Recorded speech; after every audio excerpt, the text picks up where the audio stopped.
YOLO.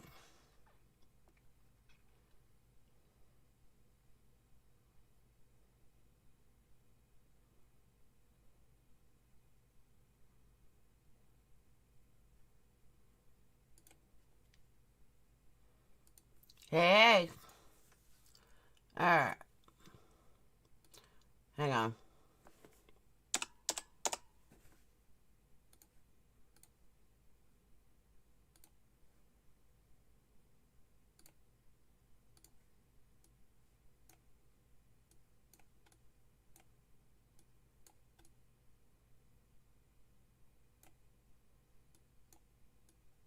Alright.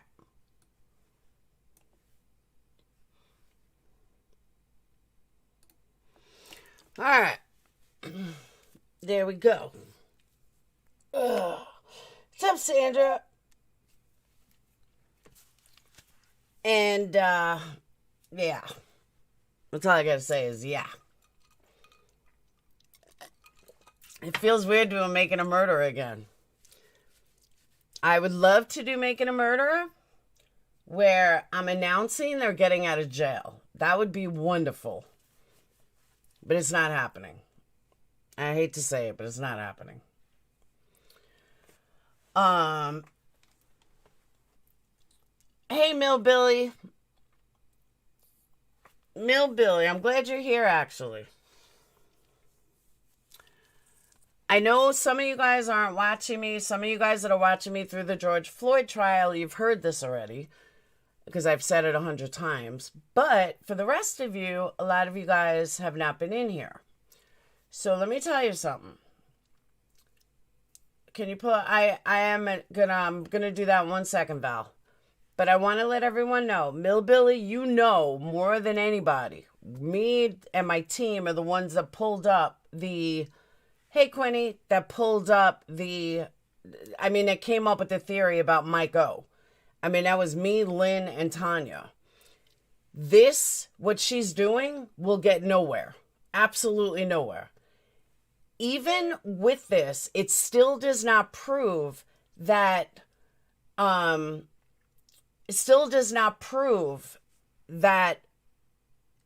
Stephen and Brandon didn't do it. This does not prove that. The only way they're going to get out of jail is if you can prove they didn't do it. This is smoke and mirrors. This is bullshit. This is typical fucking them. Now, Millbilly, when I pretty much stopped doing Making a Murderer, Millbilly picked up on the fact that, I know, Millbilly, you got it from me and Lynn. I was going to say, when I stopped doing Making a Murderer, you kind of picked up on where we left off. And I appreciate that. But you picked up where we left off. And I just can't believe that she thinks this is such a bombshell. This is not a bombshell. It hasn't proved anything. I keep writing and you're saying it. I keep deleting. All right, let me go ahead and pull up the motion, because I haven't even seen a motion yet. I'm going on what I've seen in the media, that kind of stuff.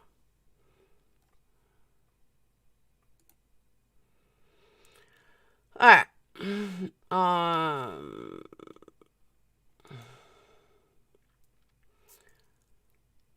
right. The defendant, by his undersigned attorney, blah, blah, blah, Brady violation. April 11th, the new witness, Thomas, came forward to Mr. Avery's. Actually, let me, hold on.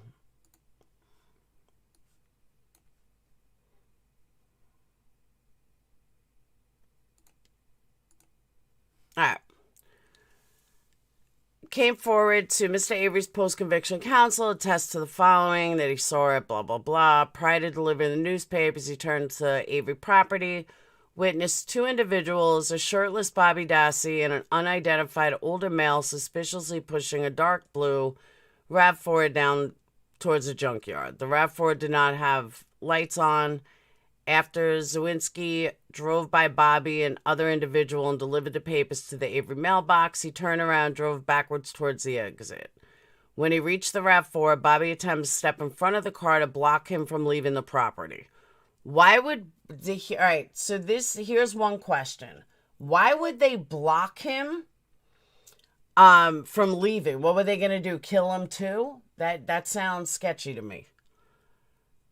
Zwinski was in with 5 feet of Bobby, and his headlights were on Bobby during his entire time. Zwinski swerved into a shallow ditch to escape Bobby and exit the property.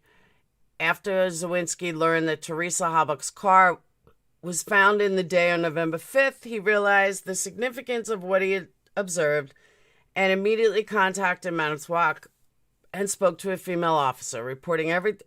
I got the hiccups. He stated in his affidavit.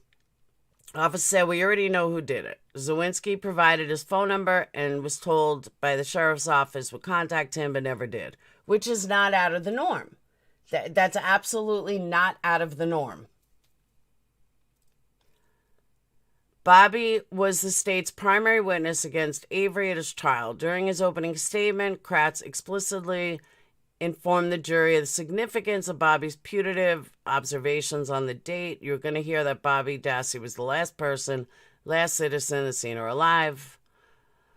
At trial, Bobby testified he observed Halleck's vehicle pull up on the driveway at 2:30. Bobby then observed Miss Halbach exit her vehicle and start taking pictures of his mom's maroon van right in front of his trailer. Bobby testified that he then observed Halbach walking towards the door. The following... All right, hold on. Before I even read further, question. This guy said he saw them moving it on the 5th. Okay, if he saw him moving it on the 5th, where was the car for 5 days? Were the police not looking for Teresa? That's 5 whole days that a RAV4 was disappeared. They were all over Avery property. Avery had already been arrested, I believe. I don't remember the exact dates. No call exists. Okay? Millbilly said no call exists. Well, that changes things. Bobby then testified he took a 2 to 3 minute shower and then left his trailer to go hunting. Bobby walked to his Chevy Blazer, which was parked between the trailer and the garage. Bobby testified he walked to blah, blah, blah. During his closing argument, Kratz once again emphasized the importance of Bobby's testimony and vouched for his credibility, blah, blah, blah. To establish a Brady violation, a defendant must demonstrate that the prosecution suppressed evidence. The evidence was favorable to the defense. Okay. First of all, nobody said that that the prosecution withheld evidence. Nobody said that. The prosecution may not have even known about this phone call.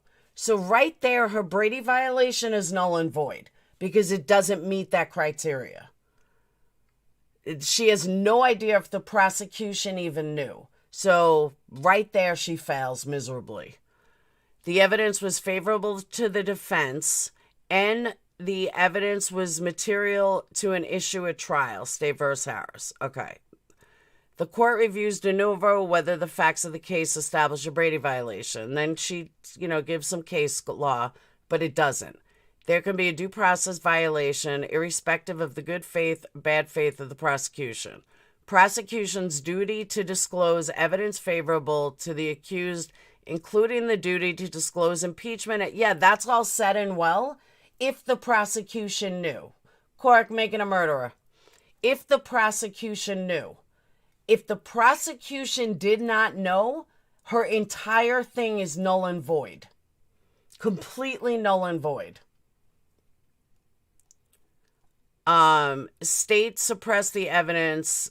No, the state may not have known about the evidence. Zwinski's report to the Manitowoc Sheriff's Office that he witnessed Bobby and another individual in possession of and moving Miss Halbach's vehicle to the salvage yard. Suppressed evidence from Zwinski was favorable to the defense and material to the pivotal, blah, blah, blah, destroyed entirely the credibility of Bobby as the state's primary witness. But that still doesn't change anything. It still doesn't change anything.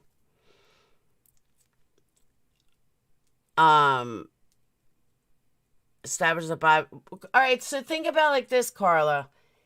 Even if that's the case, Justice, I completely disagree. I completely disagree. Even if the state, even if the cops knew something, look at the first trial. The cops did the same thing. They didn't get in trouble for it. Nothing happened. All right. So this is what I was talking about, Brady violation. A reasonable probability is lower than a preponderance of evidence standard. It's demonstrated where the defense shows that the failure undermined confidence in the conviction. Avery still would have been, I know police are not allowed, but I'm telling you guys, this proves nothing. Nothing. Hey, Delise, it proves absolutely nothing. In the absence of a suppressed evidence presented in Zwinski's affidavit, Mr. Avery did not receive a fair trial. Mr. Avery had a constitutional guaranteed right to present a complete defense to the charges against him. Mr. Avery was deprived of his constitutional right to present a complete defense because of his Brady violation committed by the state. It wasn't by the state, it was by the police.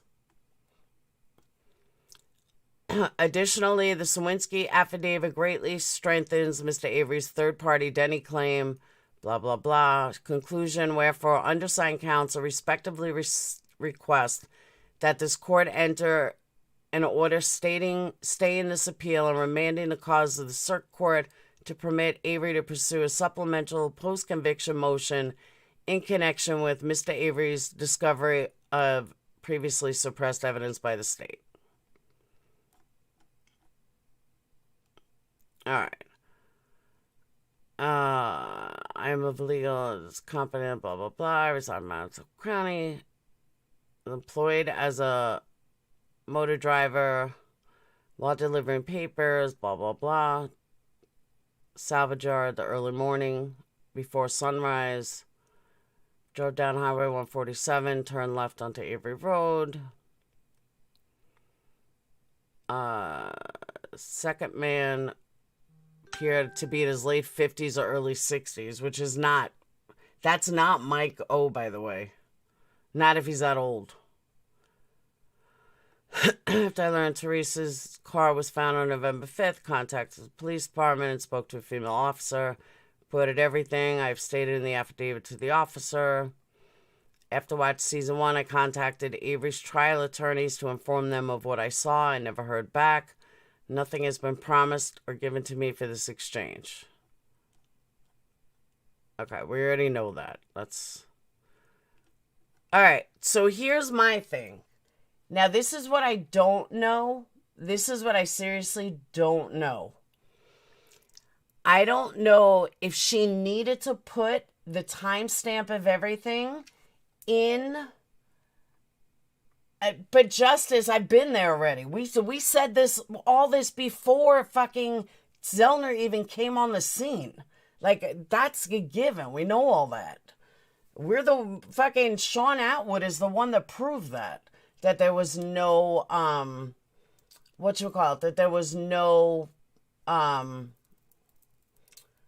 that there was no car there. That's old news. Like, Zellner has not come up with anything.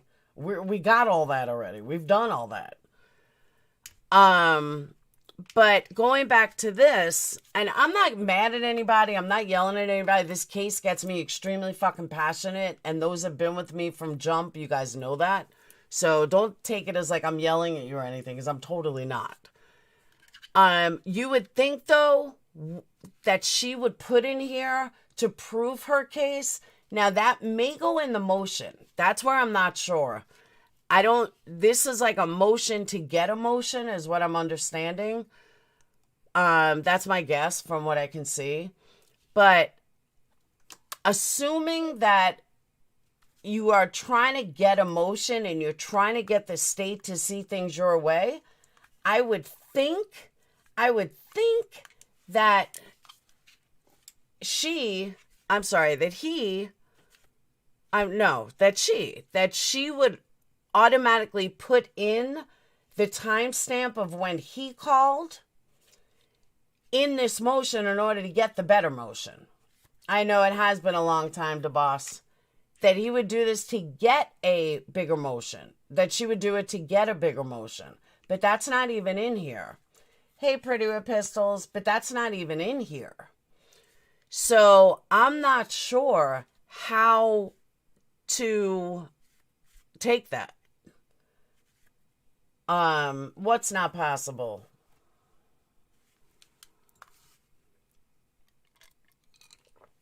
Like, why isn't she putting in here the actual, why isn't she putting in here the actual timestamp that he did? And where was the car for 5 days? The cops were all over the property. Chuck being with Bobby. What do you mean? Hey, Jenny. You think Chuck was with Bobby? You think that's who the old man was?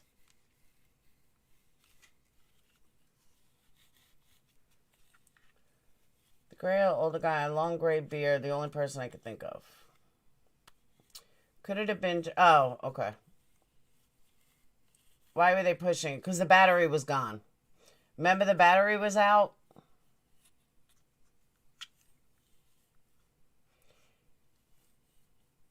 Chuck couldn't be old man because he was crib. Chuck was in Crivets. All right. Zellner got the hard drive that belonged to Bobby. Yeah, but it doesn't matter. That still does not prove that Stephen and Brendan didn't do it. Who was at the property to give them consent to search a junkyard? Chuck. I believe it was Chuck. No. They didn't need proof at that point. Now, if you're like new to my channel, you're not really sure what's going on, let me say this. I'm not saying that anyone's guilty. I believe from jump that Bobby, Michael, and Scott had done the murder or had, heavily been involved in it. So don't take that wrong. And I believe Stephen is innocent as I'm fat. Stephen's innocent as well as I'm fat. I mean, it's just, there's nothing that convinces me Stephen is guilty. So don't get me wrong there. It was very risky of Bobby to move the RAV4 as he could have been implicated himself. Unless the cops were involved, Jazz, that goes back to unless there was a conspiracy with the police that were working with Bobby. But at that point, I don't think that would have happened. But remember, I forgot which cop it was. There was a cop that also owned a junkyard. I forgot names because it's been so long. But there was a cop that also owned a junkyard. And it could have been there. Colburn calling in the plates. That's another one. Oh, yeah. Colburn called in the plates. So where was the car? How did Bobby get the car then? Cops are involved. And I agree with that. The description of the older guy, the only person I could think of was Chuck. Yeah, but what was Chuck 15 years ago? I don't remember what Chuck looked like 15 years ago. I don't think Chuck ever had a long beard.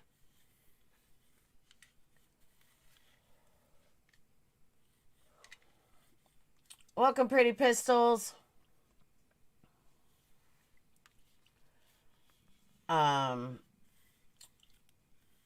me out from them when she tells someone off.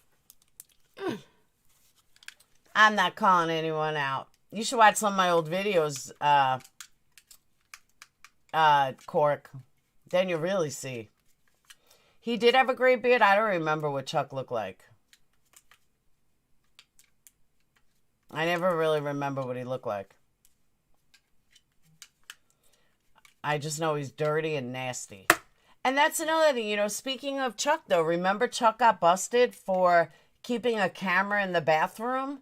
Like, he's a sick fuck. Hey, Joy, he's a truly sick fuck. Like, he's just disgusting. Mike had a beard. Yeah, well, we know Mike did. Who's Fabian? Don't tell me off floor, please. I'm in the... But it's okay, Cork. Chuck is the one the older one. Well, no, he's the second one. Not the oldest. I think the oldest is the other one. Earl is the oldest, I believe. No, I think it was Chuck with the camera. Pretty sure it was Chuck with the camera. Not Chuck? Are you sure? It was Earl with the camera? I'm going to double check. I don't know about that. Maybe that's something I've been keeping up with stuff, come up and chat. I have no way to have someone up. Chuck is the oldest. Earl's the baby. Earl with the camera. Yeah, put the camera in the bathroom. And, like, every time somebody went in the bathroom, Earl was watching them on camera. He's a fucking freak. For some reason, I thought it was Chuck. Earl's not looking good. That's what I'm saying. Like, it's so weird.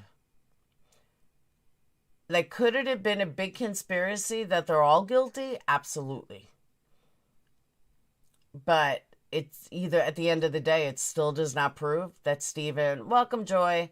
It still doesn't prove that Brendan and what's his name didn't do it.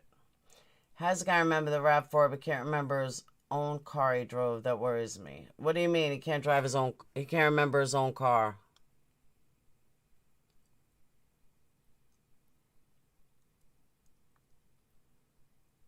All right, Earl's the camera.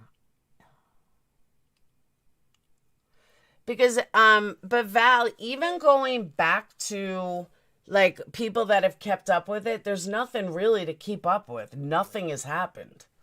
Every time something happens, I will report it. But really, nothing has gone on with this case.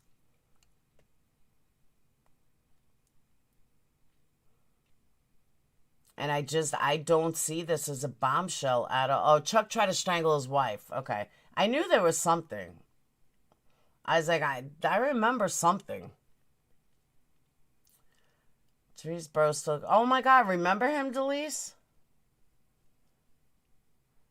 And him and Ryan?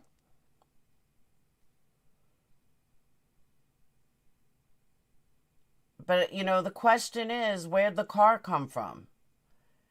Because, all right, let's go back. Something just hit me. Let's go back a second. November 4th, they had the car in custody. They had Teresa's car in custody. I don't ask me to find this video, but because I don't remember which video it's on, but they had the car in custody on November 4th. We made a big thing about it. So if they had the car in custody on November 4th, then how did Bobby get it in the morning? That would mean the cops are involved. That's a whole new slew of questioning and a whole new realm of misunderstanding or whatever, or a whole new realm of guilt that the police would have to pursue. Everybody would have to pursue it. Paperwork said car was in custody November 3rd. I couldn't remember if it was November 3rd or November 4th. So then how did Bobby get it? I was able to send Michael a photo with beard in the snow. Oh, I've seen it, Vanessa.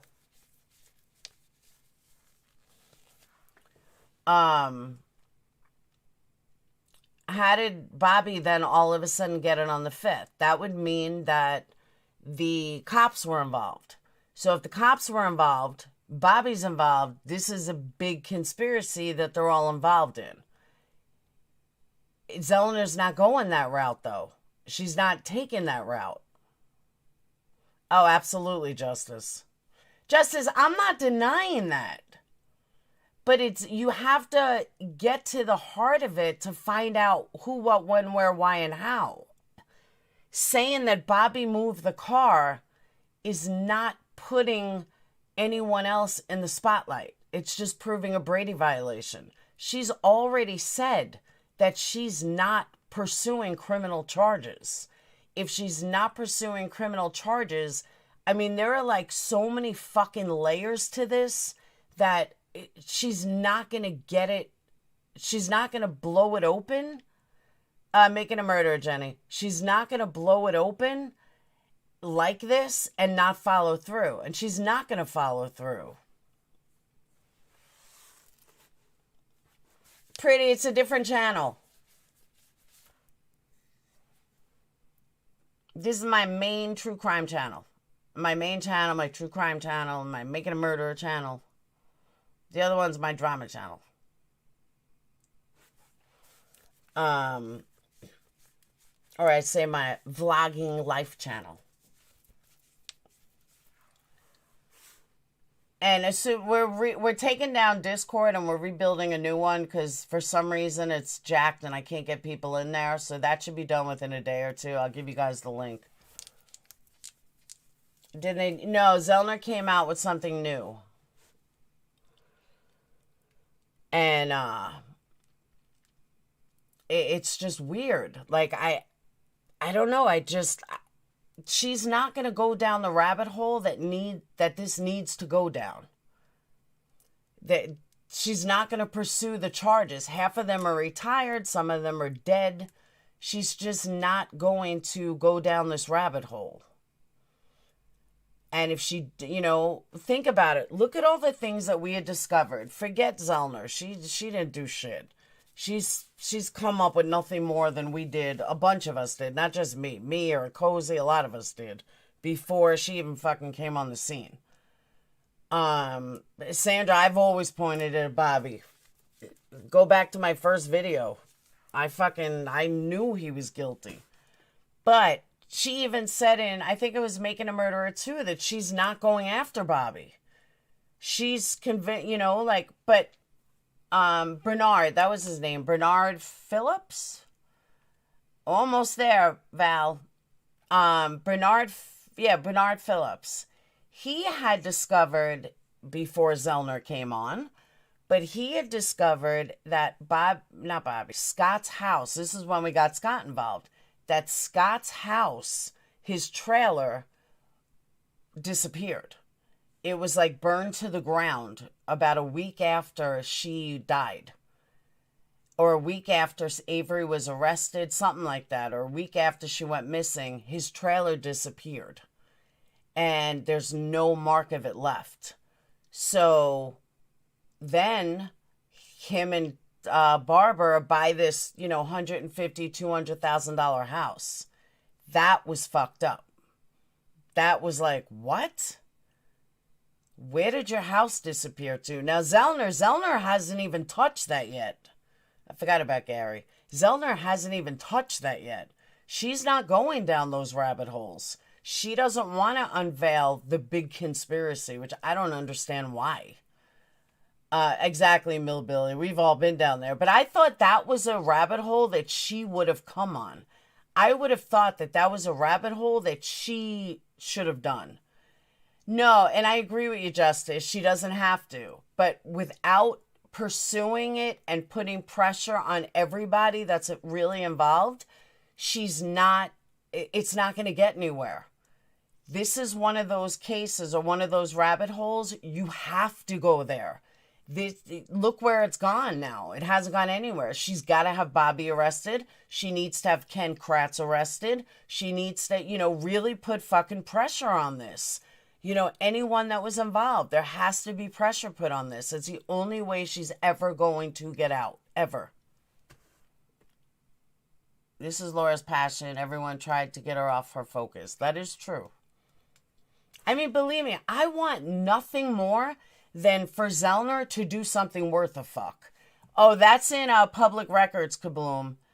No, that's in public. We found public records that shows that the Tadich's trailer was gone. Like it didn't even exist anymore. Bernard Phillips. You got to find him if he's still around. He had all the proof. It's on one of my videos. Don't ask me what video, but it's on one of my videos. Someone said Bobby is guilty here. Then that sketch of a man last seen with missing girl with similar tattoo as him too. Remember that one? I remember that. Another thing I broke. I think that was my biggest video to date. I'm pretty sure that was my biggest video. Most viewed video. We don't stay. That's what I'm saying, Jazz. That's exactly what I said when I read the motion. That we can't say that Yeah, but she's not exonerating him based on this. She needs something better than this. No, there's a video where a lot of girls were missing in Wisconsin, and they believe there may have been a serial killer in Wisconsin, and we kind of pieced together that it might be Bobby, because the picture kind of looked really like Bobby. It was kind of eerie. It does matter if the state had it. You can't prove a Brady violation if the state didn't know about it. And why, if the call is there, if the call is proven to be, no, it's not, Kabloom. If the call is proven to be there, where is the call? Why didn't she find it originally? Why didn't she have it originally? I mean, did the police even keep records 15 years later? I don't think so. I don't think there's any way to prove that this call even existed.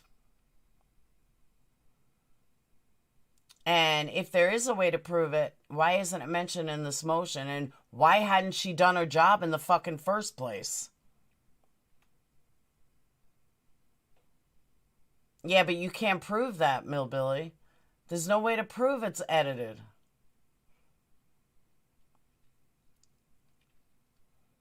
I just went broke, kidding. I'll eat. I'm sorry, pretty. Maybe they didn't put that into the record. It's just that easy not to. Kind of, sort of, but not really, Michelle. I get what you're saying, that maybe they didn't put that into the record, but there would still be a call. If I remember correctly, all of Wisconsin's audios are recorded. There's a ton of stuff she doesn't have, just like the damn bones they gave away. That's true, too. And I don't think they let her see the car yet. Maybe we'll learn more after KZ replies to this. I'm just telling you, don't get your hopes up. I've said this every time she comes out with one of these bullshit things. Don't get your hopes up. And believe me, I hope I'm wrong. Nobody wants to be more wrong than me. I've said this through every single motion that she's filed. I would love to be wrong. Me and Eric Cozy, may he rest in peace, used to fight about this shit all the time.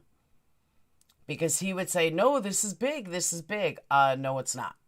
This ain't shit. And every time, I was right.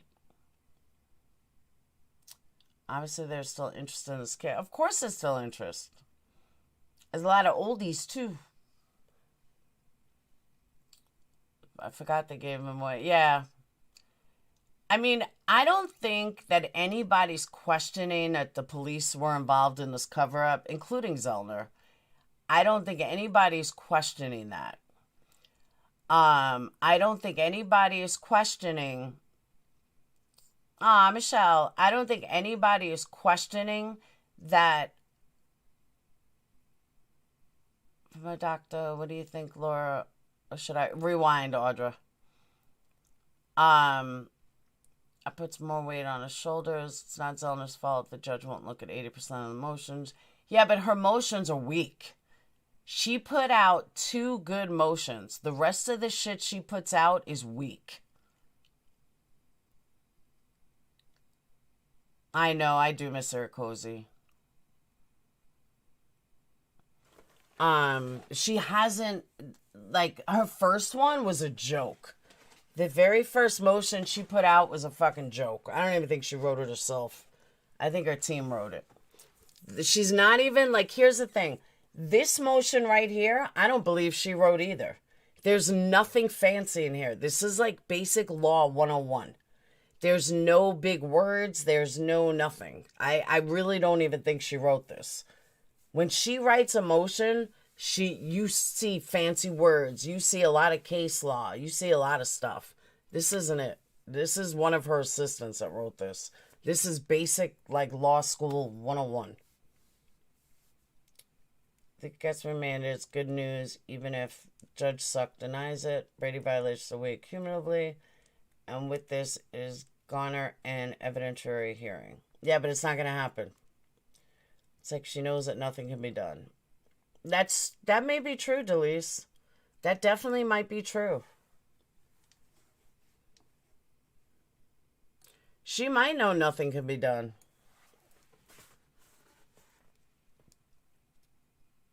This won't stick. I agree. We need to interview this new witness. I wish. I don't believe the guy, though. I mean, I'm not saying I don't believe him, but why would you wait till now to get a hold of Zellner? Zellner has been on the case for over 4 years. Why all of a sudden now are you jumping on this? I'm not buying that either. I'm just not. Absolutely not buying it. You don't just all of a sudden now report something. Where have you been? In case I have anything more, I agree. She needs to expose the corruption. Absolutely. We don't need... I know we don't need fancy crap, but you could tell the difference in her motions of when she writes it as compared to when an assistant writes it. It's pretty obvious. You are the perpetual... No, I'm perpetual realist, but I've been right every time. If I've been wrong about her, I'd be the first to admit it, Val. I have yet to be wrong. Did this just fall? Exactly, it did. It just fell out of the sky. Then he gets to work on the Avery case. Who?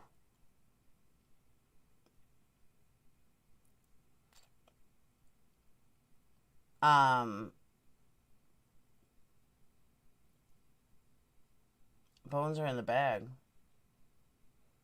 I mean, there are some high-ranking officers that I believe, and a lot of us believe, are involved in the corruption. Some pretty high-ranking officers that, I don't know if they're dead or retired by now, but no, there's no proof. It's all hearsay. Maybe that was running. Yeah, but no, she said she just got this. She would have used something like this a long time ago.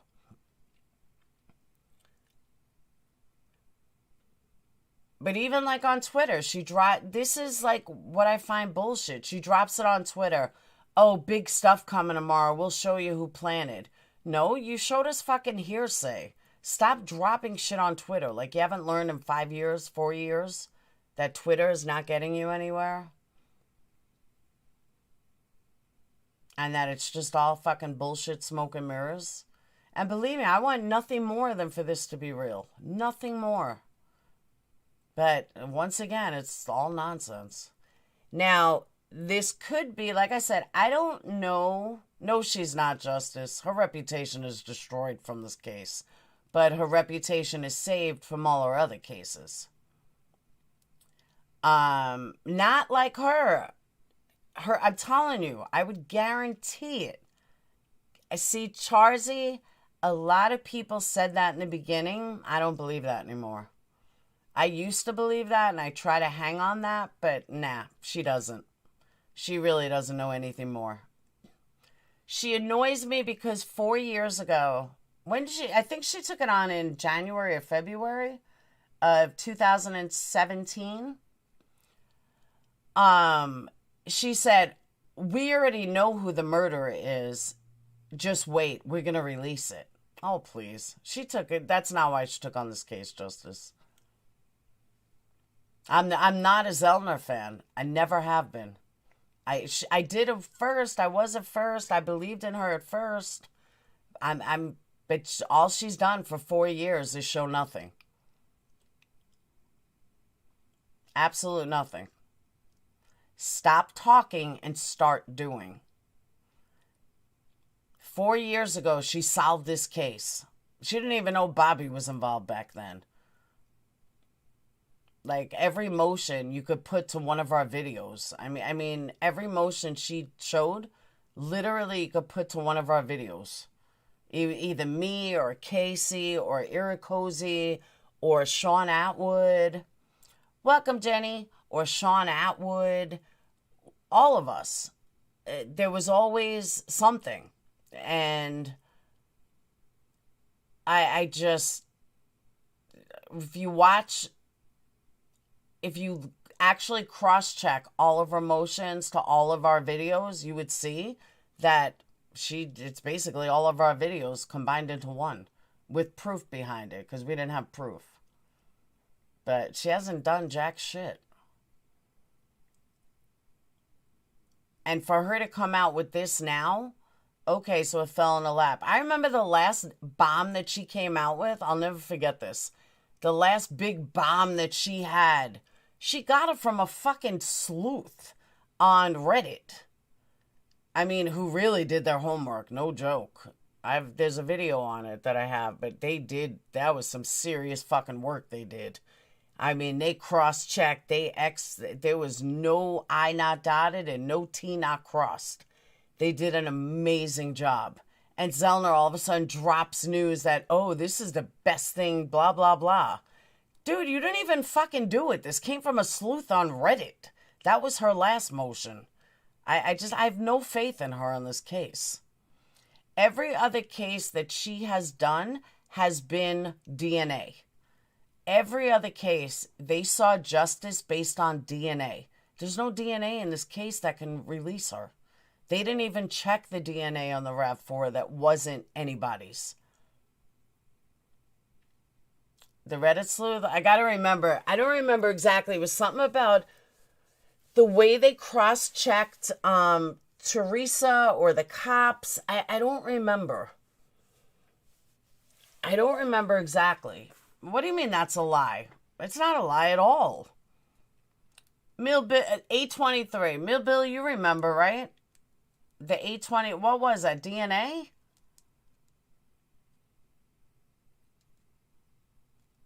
Ryan Ferguson. Oh, that was what was a lie. Ryan Ferguson's case was much easier, nor was it corrupt. The 813, was it DNA? It was DNA, right?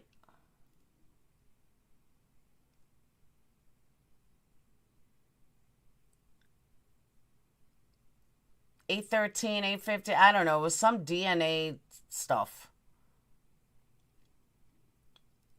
Blood on back of Rev 823. Yeah, so it was DNA stuff, DNA test. I don't know, but this person put together this amazing, like, from point A to point B, like all the blood and partial profiles, like it was crazy.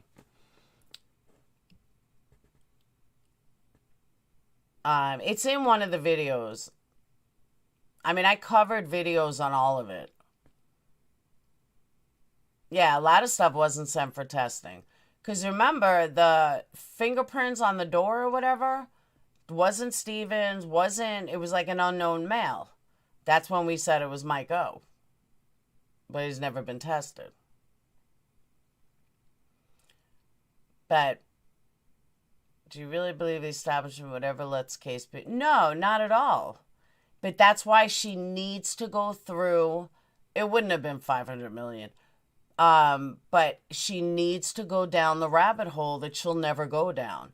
That's the only way this case will get turned upside down. And that's if it went, thanks, Delise. That would only work if she was willing to go down that rabbit hole, and she won't.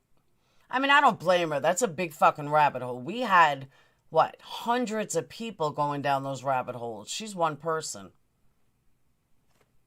I don't believe DNA overturned Ryan Ferguson's case. No, it was an eyewitness. But his case wasn't corrupt like making a murderer.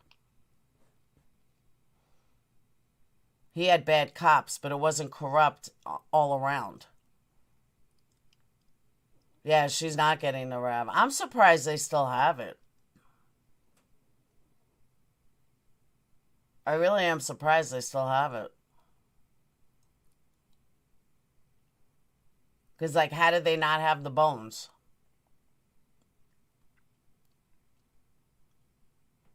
Thank you, Justice. Thank you, thank you. I It's on appeal. Yeah, I know, but other stuff is gone.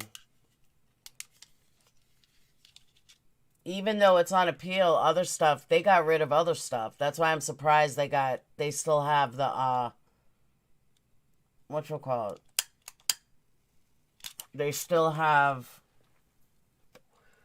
the RAV4. Yeah, they had the bones, they gave them away. Which was weird to begin with. Why would you give away the bones? They're the most important piece of this puzzle.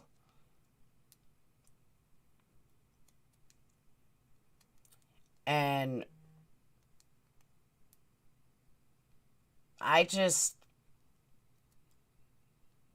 it makes, all right.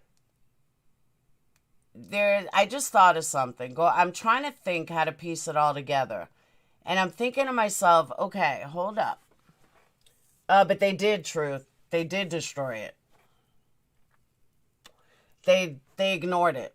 It's a rabbit hole that lawyers won't go down. Some of the evidence has been gone for years. Zellners just overturned.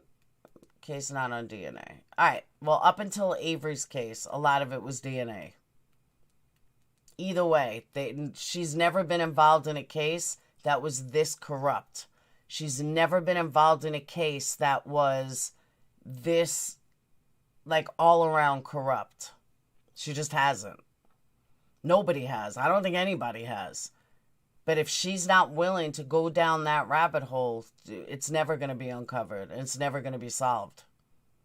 And that's the shitty part.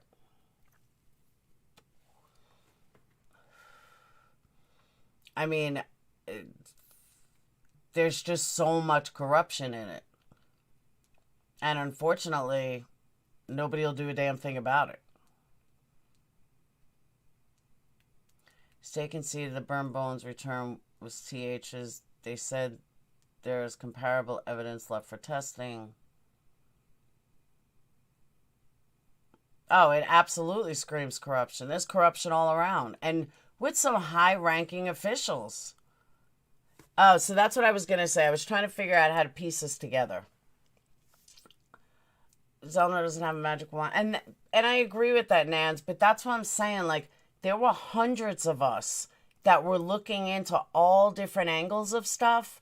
That's why we were able to uncover a lot of things. She's only one person.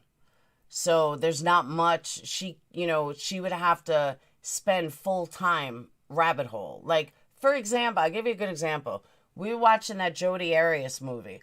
Her attorney said that for a couple of years, her entire office was turned into a Jodi Arias office. Like, everything was Jodi Arias. That's what Zellner would have to do, and she's not going to do it.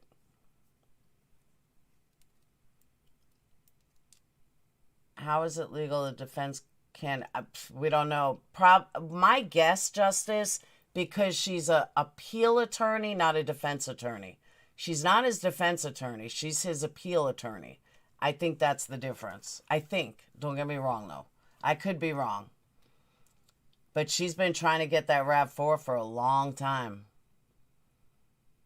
And they will not give it up. They will not give her access. They said at one point they were going to give her access, and then they took it away. Then they were going to give it to her again. Then they were going to take it away. Then they were going to give it to her. Then they were taking it away. It was this big thing. They just won't give her access to it. I'm not even sure that there's anything in it that she could get 15 years later or 10 years later. But the fact that it's a power trip, they just don't want it. They just don't want her getting access to it. They don't like her. Had lawsuits against states same time, both framed for murder. Zellner needs to tackle this, bring in eyes. And I absolutely, Vanessa. Now, if Zellner comes out, let me tell you, if Zellner comes out, Bobby gets arrested. This one gets arrested. Brings in, if she opened up this hole, and if she opened up this rabbit hole, I would be gung-ho Zellner. But until she opens up this rabbit hole and speaks to these fucking idiots that, won't even let Brendan out, this is going nowhere. So when you and I were going off... Oh, Lynn! Lynn, I was talking about you before. Everyone thought we were off our rockers, yet here we are, bones. Exactly. And everyone, now that I know Nan's life is Lynn, Lynn is really the one that brought Mike O for front and center. I was the person that talked it, but she was technically the one that brought Mike O out in front of everybody. She put more together in this case than Zellner has ever done. And that's Nan's Life 7.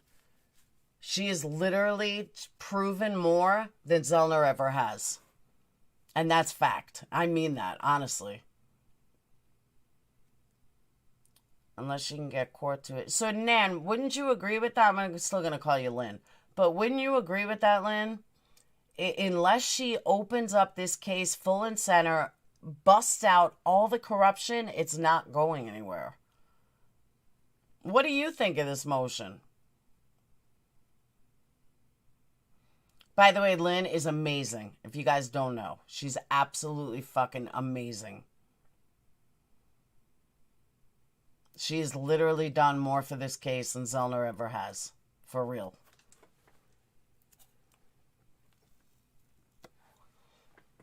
Every major bombshell that I got was from Lynn.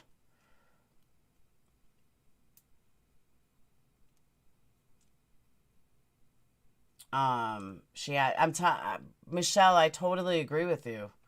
She can't get them out without exposing. Exactly. She can't. Bye, Millbilly. She can't get them out without exposing it. And she won't get them out without exposing it. She has to go down the rabbit holes that she won't go down.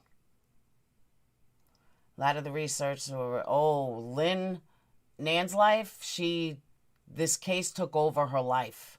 We even got her husband involved at one point.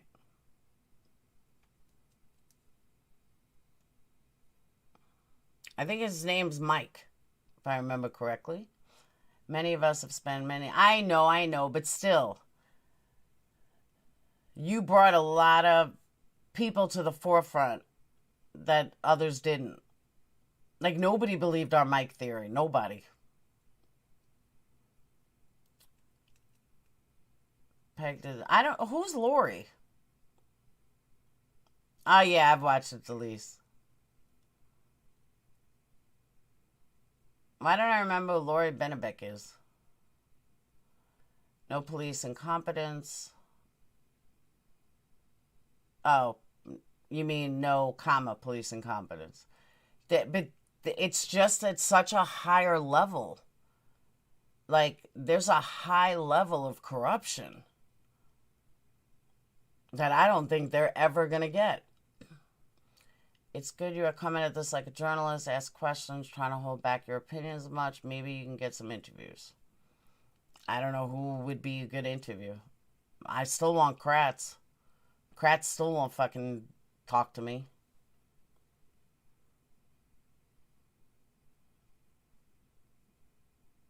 Good old Ken Kratz. He should be in jail. He's #1 suspect for being in jail. Oh, what I was going to say before that I couldn't figure out how to piece it all together was, think about this. Let's say they had the car in custody on the 3rd. That we know. That's already been said. That was on the run after a spouse was killed. We already know that it was in a police record on... Oh, did he really, Becky? That we already know it was on record that the car was in the police custody on the 3rd. The RAV4 was in police custody on the 3rd. So how did Bobby get it? If Bobby got it, that would mean that the police and Bobby are on this together. That's a rabbit hole she needs to go down. That's a rabbit hole that she needs to piece together. I have videos out there showing which higher-ups were involved and how. We had maps and everything of how they were involved, who was involved, and all that. So please tell me why she's not opening up this rabbit hole The information's out there. If we found it, she can find it, obviously. So, I don't know why she's not going down there. Because I'm telling you, it's the only way she's going to be able to fucking make shit happen. She's going to have to go down that rabbit hole, whether she likes it or not. Always believed it was the cops and KK. And then also, is this guy credible? He is a predator. I agree, Delise. He's nasty. He's the one interview that I want. She doesn't seem to want it. Yeah, she doesn't. Which is, I mean, I understand that. That's a big fucking rabbit hole to go down. Just like she never really wanted to convince Bobby either. She never wanted to accuse Bobby. But where's Scott's trailer? Why doesn't she go down that rabbit hole? There's just so many things that she's not touching. Where did Scott and Barbara get the money for this house all of a sudden when he was living in a fucking trailer that just burned down? Come on. Even if he had insurance on it, it wouldn't be as much. Finding and actually looking at it, all the coincidences that come with it is a whole other thing, unfortunately. That's true. Alright, I will, Vanessa. Yeah, I don't know if I know that. It's not a hard leap to make. That's what I'm saying. Plus, the way Kratz was protecting Bobby. I don't remember who said it, but I remember thinking, watching, maybe it was Eric Cozy, that Kratz was just too protective on Bobby. And it was so eerie. It was weird. Like he had to know something. What if she is, nah, she's not. I'm telling you, she's not. You know how much work she would have to do to go down that rabbit hole? She's not getting paid. I'll never forget Scott on that call to Steven. Believe me, if she was using, like a lot of people think that she has all this stuff in the back pocket. It's been 4 or 5 years. She would have used it already. She's got nothing. And honestly, I really don't think she's researched much.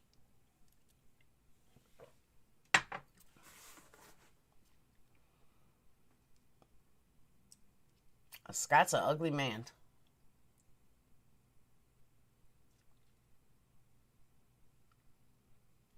Because it also goes down, who else knew? Did Mom know? Did Barbara know? When she said, what did you tell them? Well, if you look at it, hindsight's 20/20, but did she know something? Did she know Bobby did it? I will never forget Scott acting exactly like he did with SA while live chatting with a group of us. It was frightful and shocking.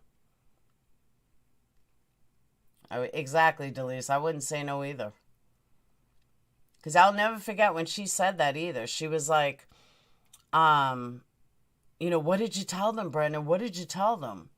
Well, that's kind of an odd response. To me, it would be like, what did you say to them? Not I don't know. I just got the feeling like she was hiding something. I always did. I agree with that, Justice. That press conference should have shut down the whole fucking trial anyway. That was such a ridiculous fucking press conference. Probably the worst press conference in the history of America.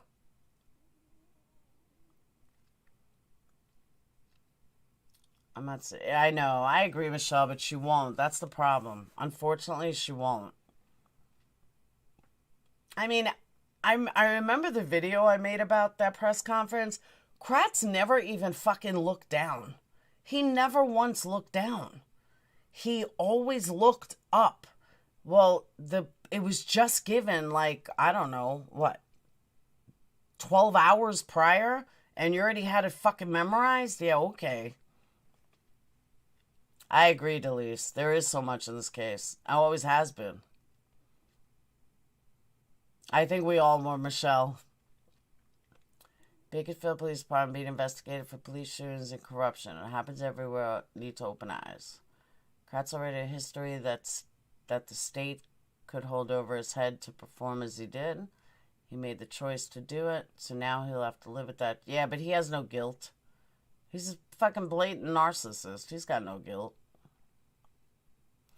Kratz he enjoyed talking about that so much.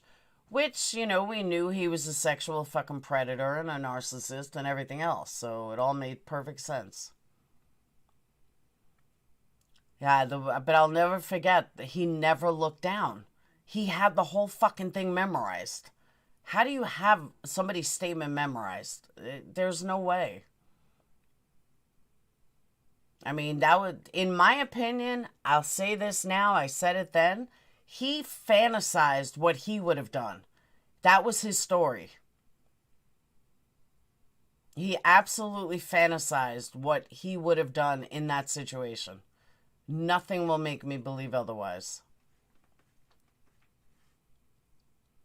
That's exactly what he wanted, or that he would have done. He told a story. And the whole case, as far as corruption goes back to what I said originally 2 years ago, 5 years ago, last year, and today. Is that I want a court to show me how two people can be convicted of the same murder, yet the murder happened in two different places, two different ways, and two different scenarios. That is physically and logically impossible. And yet they were both convicted. There's no logic in it. It makes no sense. And nobody's been able to no lawyer has ever been able to give me a logical answer to why that is. It just doesn't even, you can't even comprehend it. You have one murder in two different places with different scenarios, yet both people were sent to jail for one murder. You can't. And why wasn't there a crime scene on site? Why wasn't CSI there? Why? It's so ridiculous that they were convicted. So fucking ridiculous. And it's sad that they were convicted. It just doesn't make any sense. And it's aggravating. It pisses me off. I mean, at least if you're going to convict two people for a crime, make it the same goddamn crime. It's not the same crime. They didn't even... One was in the house, one was in the garage, one was it. It was ridiculous. There was someone else who was a big player in both cases. Yeah, I don't remember names. Oh, they definitely lied. Judge 2 was corrupt. You know, but I don't believe everybody was corrupt. I believe there's about 4 people that were corrupt. We're the new witness on the motion as a patent filed in 2007 for flying disc with remote.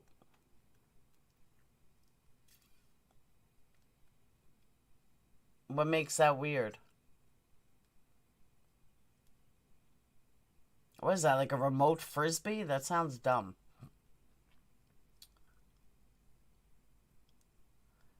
The lady wasn't allowed to look at the body and remain straight away. She had to wait. No, she had to wait. There was another one, though, that looked at it. That stuff that making a murderer left out. Told the coroner to leave a scene. Yeah, because it was a different coroner. That's the stuff that they left out, though, that if you really dig deep, you'll find they had another coroner on scene. They had Calumet County, I believe. That Manitowoc wasn't there due to they don't want to say that that she was corrupt or something. Yeah, but the other coroner was there. It was only Manitowoc coroner that they didn't want there. I forgot the term. I'm like blank all of a sudden. But they had the other coroner there. Calumet County coroner was there. You currently employed? I am. And where are you so employed?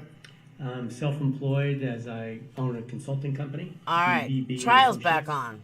And what do you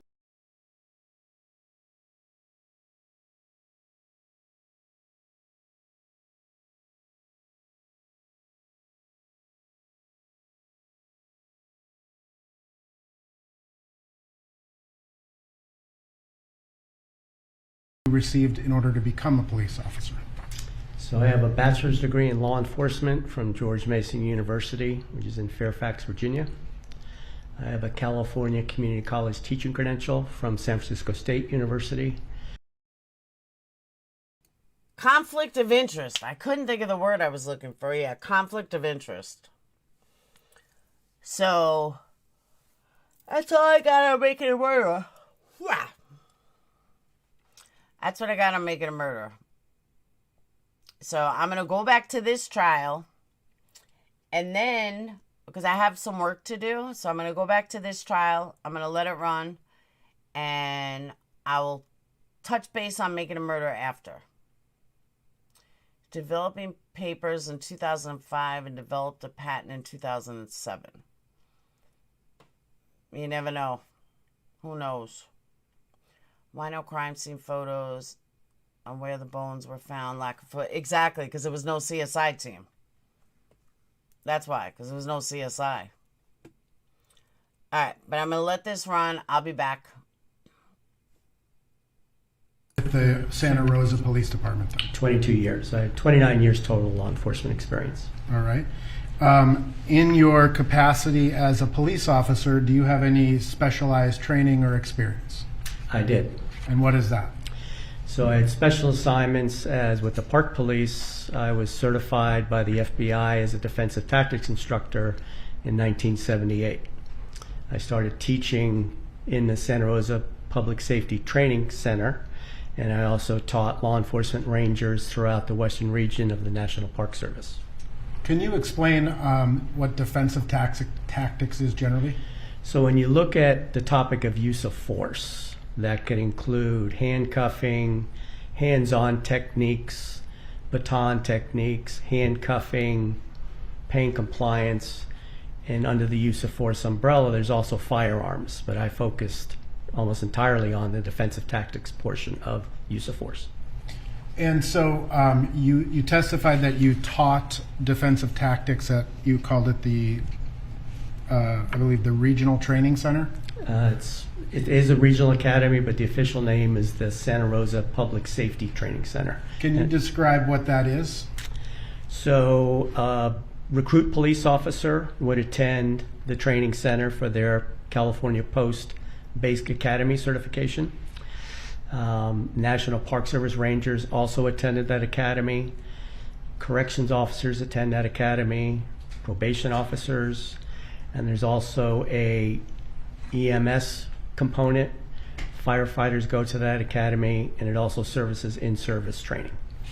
In-service is training for licensed officers? Yes. To meet their continuing education credits? Yes. And how long did you teach there?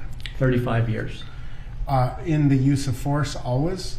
Yes, in addition to other topics. What were the other topics that you trained? Weapons laws, interview and interrogation techniques, collision scene preservation, verbal judo, tactical communication skills, or some of the others. What's verbal judo? So it is actually Dr. George Thompson developed the program shortly after the Rodney King incident, thinking that police officers needed better tools to communicate with people. So verbal judo created an outline on how an officer who would make a traffic stop could use verbal skills to overcome a person's potential noncompliance. Did you also teach or in crowd control, crowd management type issues? I did. So of the topics I taught at the training center was defensive tactics, crowd control, chemical agent, impact weapons, and a variety of the other topics that I just discussed earlier. Okay. And so you did that for 35 years while you were still actively a peace officer? So I taught while I was a police officer, and then when I retired in 2004, I continued teaching in the training center for another 9 years. All right. Do you have have you received any certifications throughout the course of your career? Several. Can you describe for the jury some of the certifications that you've held? So I have a post-basic, intermediate, and advanced certificates. And then as far as instructor certifications, I was certified by the FBI as a defensive tactics instructor. I was certified by the California Peace Officer Standards and Training Commission as a defensive tactics instructor. And through California Post, I was also an impact weapon instructor, chemical agent instructor, less lethal munition instructor, verbal judo instructor, pepper spray instructor, to name, I can't remember them all. Okay. Can you describe the nature of your private practice, so to speak, in terms of the use of force? I take cases from plaintiffs and defendants in civil cases and criminal cases. I do use of force consulting for a variety of public defenders' offices in California. And I was also a member of I was a use of force consultant for the San Francisco District Attorney's Office. Okay. Have you been involved in prior cases to review the uses of force? I've had a little bit over 140 cases that I was actively involved in. Okay. Have you provided testimony in courts throughout the United States? I have. Or other arbitrative type civil hearings? Yes. Can you tell me the number of times that you've testified in either civil or criminal cases? So since 2016, I've testified in court, either criminal or civil, both state and federal, 10 times. And in terms of other types of hearings, depositions, things of that nature, do you testify there as well? Yes. Can you describe some of the states where you have previously testified? Illinois,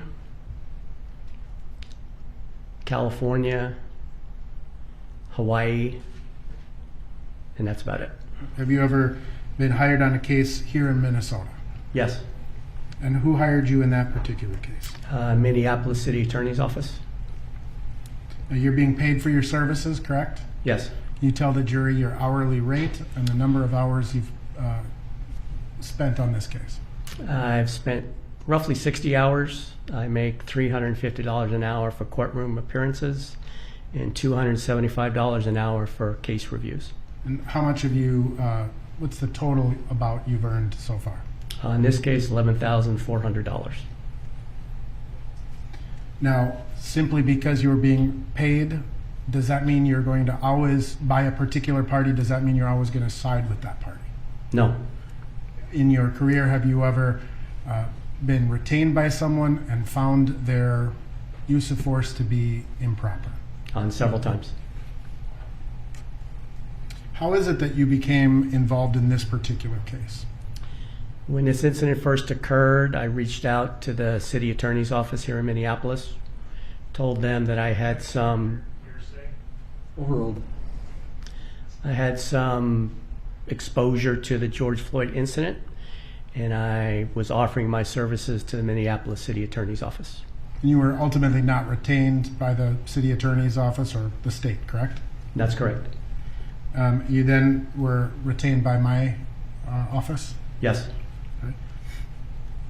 When you were retained, were you provided with a scope of your engagement? I was. Could you explain for the jury the scope of your engagement in this particular You asked case? me to analyze the actions of Derek Chauvin and give opinions regarding his conduct and actions towards Mr. Floyd. Can you describe the materials that you reviewed in order to analyze this case? So I received thousands of pages of materials, but I've learned through my experience that I don't need to review materials that really don't have anything to do with the officer or the officer's policies or the use of force policies. So I've pretty much focused my review on the videos, the snapshots of the body-worn cameras that the officers were wearing, miscellaneous statements, the use of force policies, and training records. So when you say there were some materials that were not relevant to your analysis, can you just kind of give a general example of what that would be? Horse-mounted patrol responsibilities, vehicle maintenance responsibilities, things of that nature. Okay. But anything pertaining directly to your analysis in this case, you did review? I did review.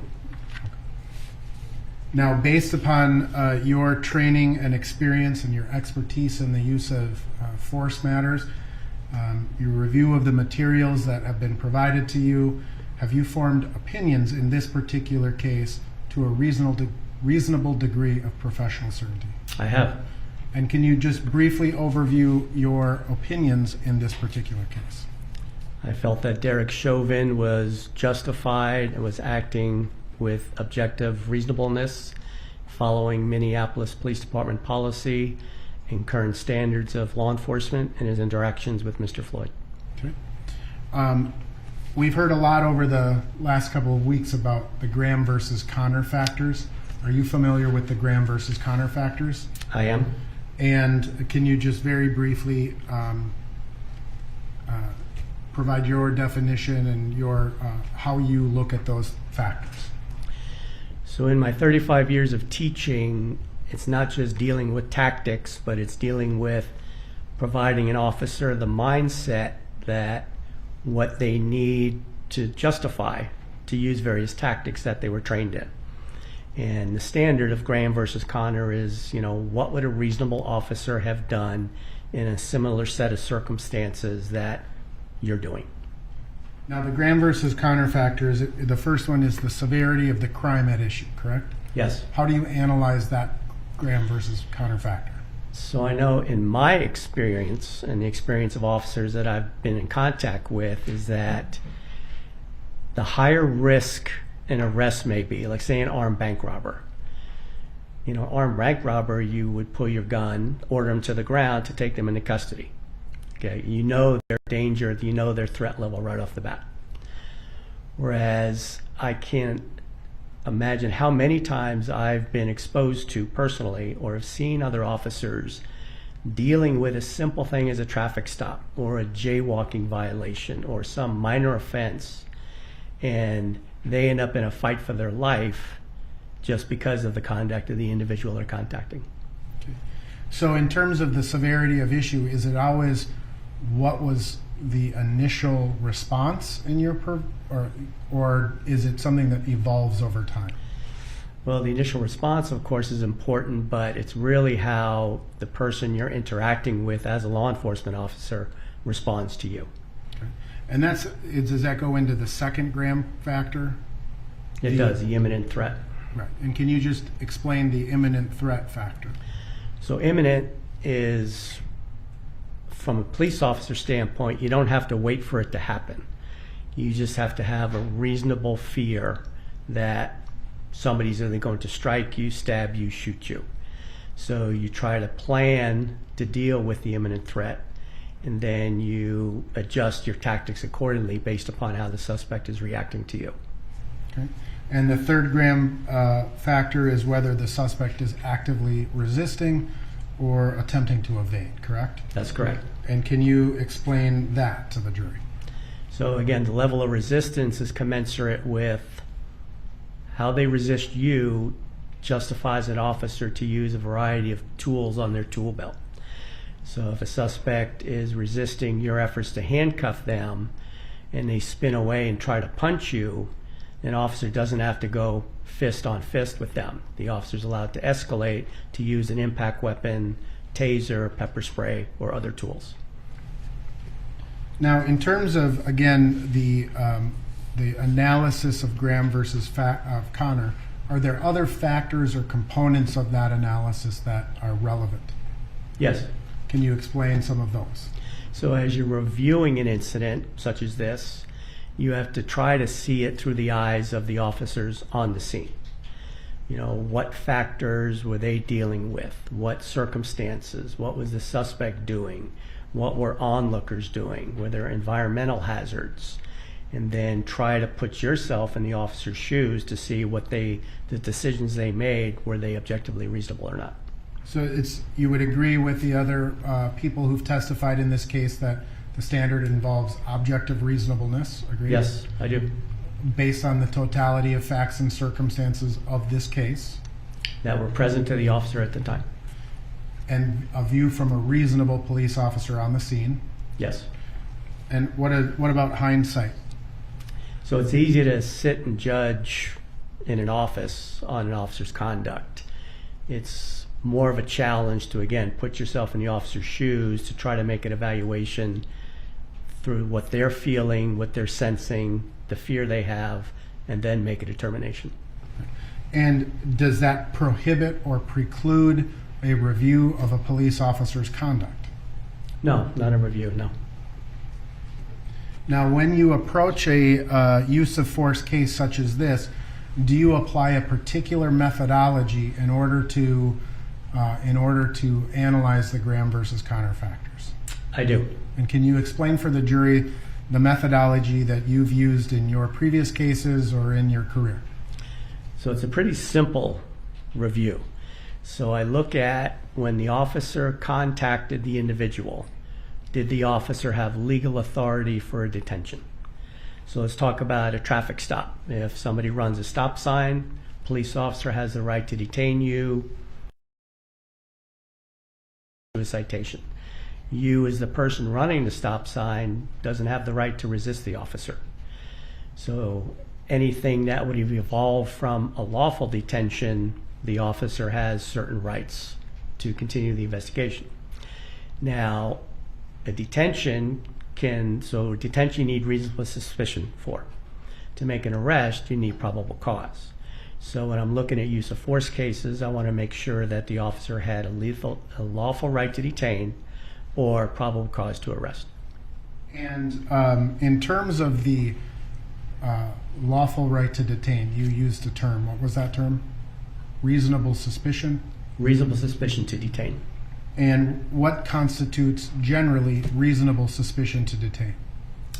That you see an infraction or a misdemeanor or a felony, and the person that you're going to detain, you have a reasonable suspicion that they've committed an infraction or another crime. And in terms of probable cause to arrest, how would you define that? It's pretty much as the statement says, that the person probably committed the crime. And so officers, when they make an arrest, they base it on probable cause.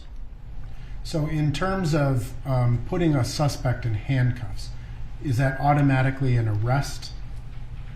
No. Can it be a detention? Could be a detention. So the first, just to make sure I understand your testimony, your first prong of your analysis is to determine whether the officer had justification to detain the suspect, correct? Yes. What's the second part of your analysis?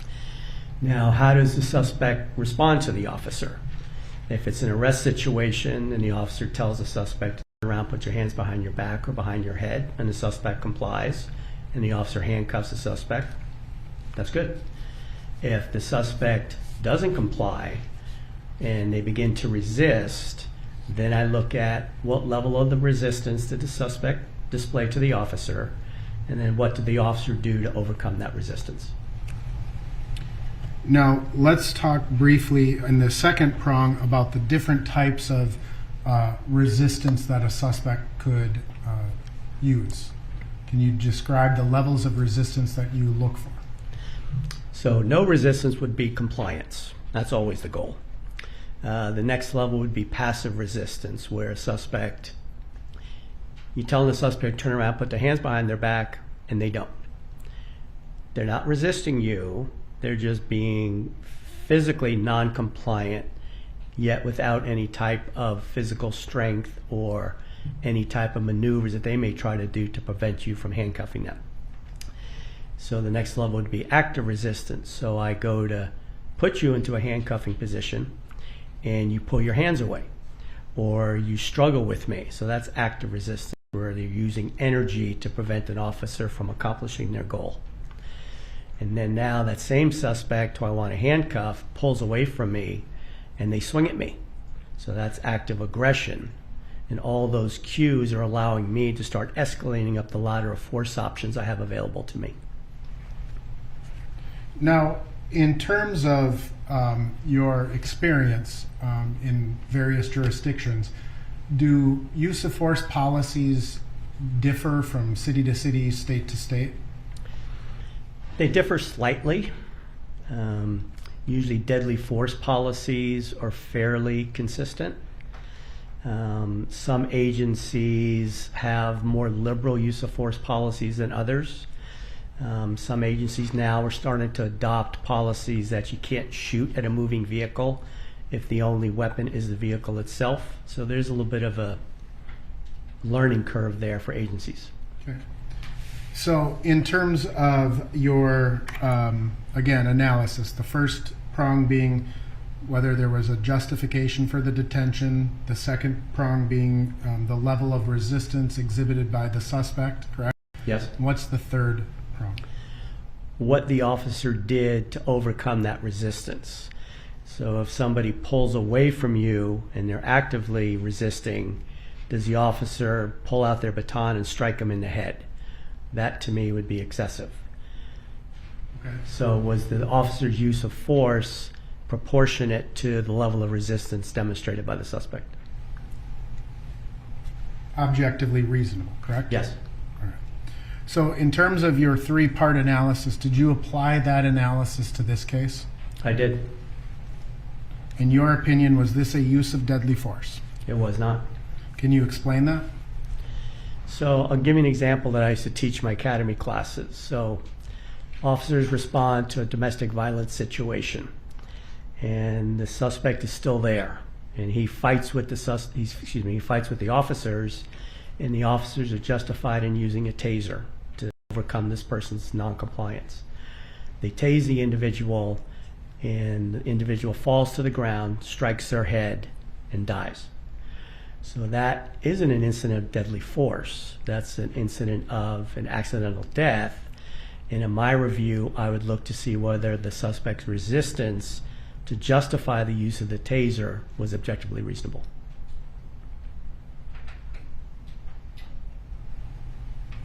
Can you describe what you would call control techniques? So control techniques are me putting my hands on you. And it could be, escort position where I put my hand above your elbow and my hand on your wrist. It could be pain compliance techniques, which means I'm doing some joint manipulation on various parts of your body. And if you're doing what I'm asking you to do, it doesn't hurt. If you don't do what I'm asking you to do, I can motivate your compliance through pain compliance, stimulating you with pain. Now, in terms of your analysis of any case, I think you described this a little bit, but did you refer to kind of an increase of level of force to overcome the resistance? How would you describe that? Police terminology is called one-upmanship. So, police officers don't have to fight fair.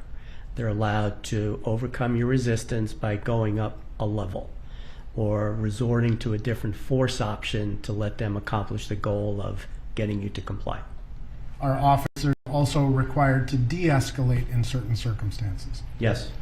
And can you describe the process of moving up or down that use of force?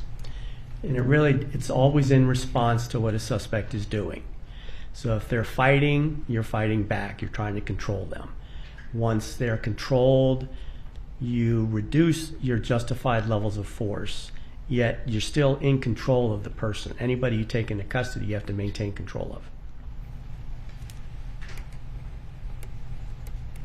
of. Again, in terms of the use of force, what relevance does possible drug influence have in an analysis? Has quite a large impact, in my opinion. How so? Well, because people under the influence of drugs may not be hearing what you're trying to ask them to do. They may not understand. They may have erratic behavior. They may have they don't feel pain. So techniques you would normally use to make somebody comply, they're not feeling. They may have superhuman strength, or they may have an ability to go from compliant to extreme non-compliance in a heartbeat. Do you train officers to keep drug-influenced suspects handcuffed? I do. Why? So there's been many instances where handcuffs were removed from a drug-influenced suspect, and as soon as they were removed or some type of first aid measure started to be applied, the person is right back to fighting you, and you're in a fight for your life. So I've trained, and I've been trained, that when you're dealing with drug-influenced persons, they stay handcuffed until they're taken to a medical facility, if that's what the case may be, and they're put in soft restraints on a gurney so they can be treated. Can you describe the concept of situational awareness? Yes, I kind of break it down that a police, most people's head should be on a swivel. If you're walking down a street and you hear somebody running up behind you, your mind thought shouldn't be, well, I wonder if they're going to tackle me, if they're going to rob me. No, you head on a swivel, which means you're cognizant of your awareness, see things that may be a threat or hazard to you, plan for them, and especially as a police officer in uniform stands for certain things. Unfortunately, criminals don't wear uniforms, so officers don't have the luxury of being able to look at somebody and automatically determining if they're going to be a threat or a risk to them or not. Does the concepts of situational awareness come into or factor into your analysis? It does. How so? So what other threats are present besides the person that we're dealing with? Are there environmental hazards? Is there traffic going by on the street? Are there onlookers? Are there more people starting to focus on your arrest versus just walking down the sidewalk? The officer's exhaustion level. What are other officers doing? Things of that nature. Is an officer entitled to rely on information he or she receives from dispatch in formulating whether they're going to use force? In justifying force, I would say no. In preparing to deal with the situation you're being sent to by dispatch, then I would say yes. Okay. How does that differ? So an officer has to take into account what they see on the scene. Dispatchers do the best jobs they can, but they're usually only getting information over the telephone.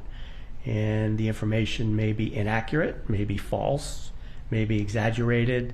So it's up to the officer on the street to determine what is the best course of action. Have you reviewed Officer Chauvin's uses of force in this particular case, taking into consideration your analysis as well as some of the concepts we've talked about? I have. And let's talk about Mr. Chauvin's uses of force.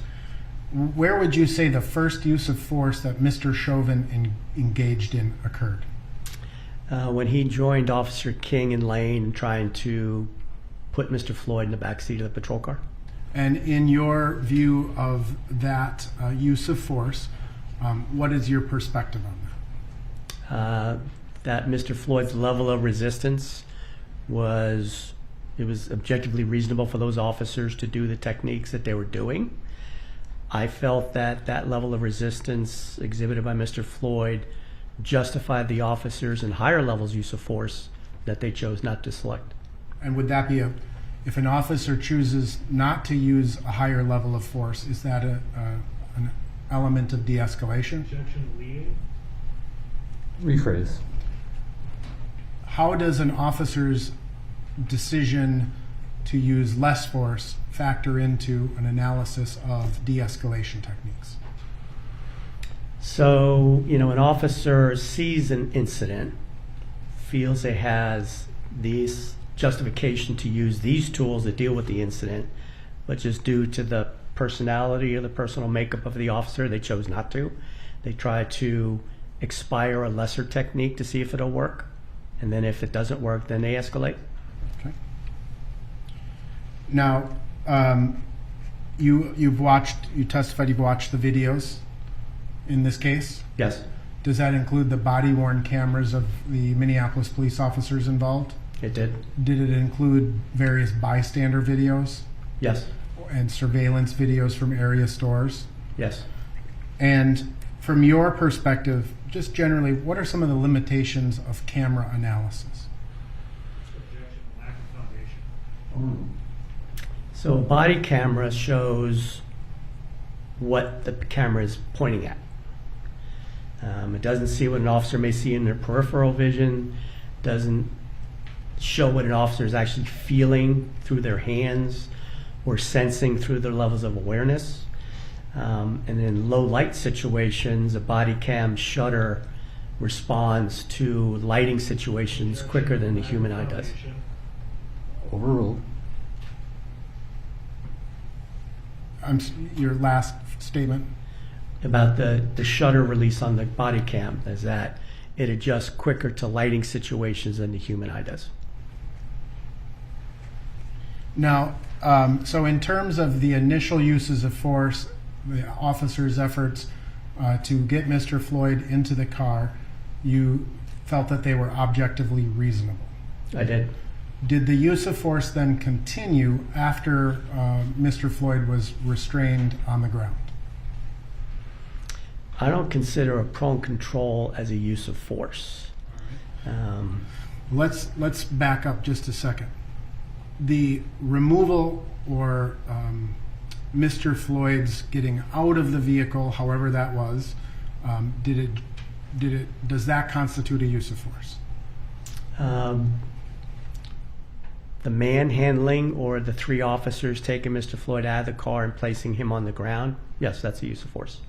Was it justified or objectively reasonable in this particular case, according to your opinion? Yes. So when they brought Mr. Floyd to the ground, are you saying you don't consider that to be a use of force? Up to that point, it was still a use of force, yes. Okay. Once Mr. Floyd is on the ground, in your opinion, does there continue to be some level of resistance by Mr. Floyd? Yes. How would you describe that? Active resistance. He was still struggling against the efforts of the officers. And I saw on one of the body cam videos that Mr. Floyd appeared to kick at Officer Lane. Is there a reason why officers would take a suspect, actively resisting suspect, to the ground? Yes. Why? So officers are trained that anytime you get resistance from a suspect or you're dealing with a high-risk suspect, it's safer for you, the officer, and for the suspect to put him on the ground in a prone position face down for a variety of reasons, some of which are it makes the suspect's mobility diminished. They can't get up and run as quick. It takes away some of the use of their hands, so they can't grab you without turning their body, which would give an officer time to react. It limits what they can do with their feet. They can still kick, but they don't have as much mobility or power that they would if they were standing. Now, in terms of this particular case, you understand Mr. Floyd was handcuffed at this point. Yes. Does the fact that Mr. Floyd was handcuffed somehow come into the analysis as to whether or not to put him into a prone position? No, any resistor, handcuffed or not, should go to the ground into a prone control position. And can you describe generally what you mean as a prone control position? So it's where the suspect either, in this case, handcuffs are behind the back, placed on their stomach and their chest, and officers are in a position to apply body weight to keep the suspect on the ground and to keep them further immobilized.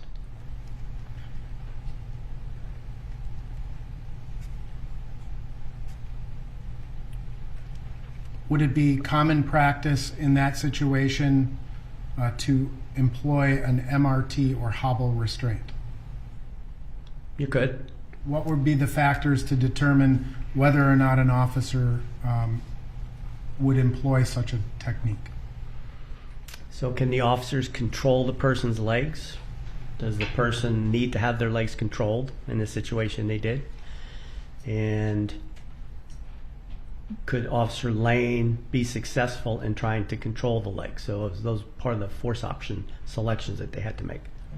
In terms of your familiar officers in this particular case, considered the use of the MRT, They did.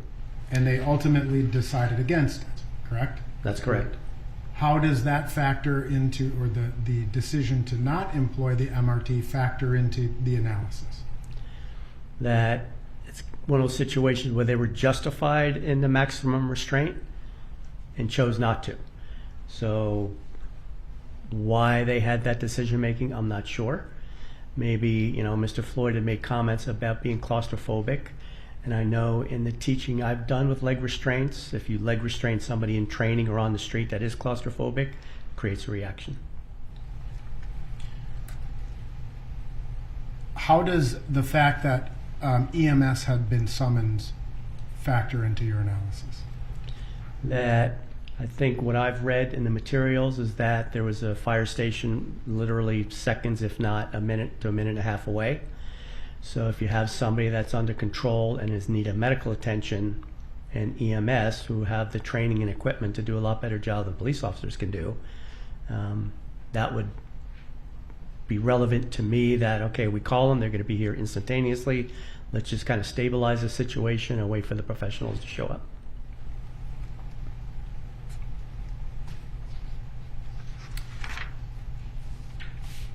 Would a reasonable police officer, based on the reasonable police officer standard, is that a factor that comes into the analysis, the EMS response time?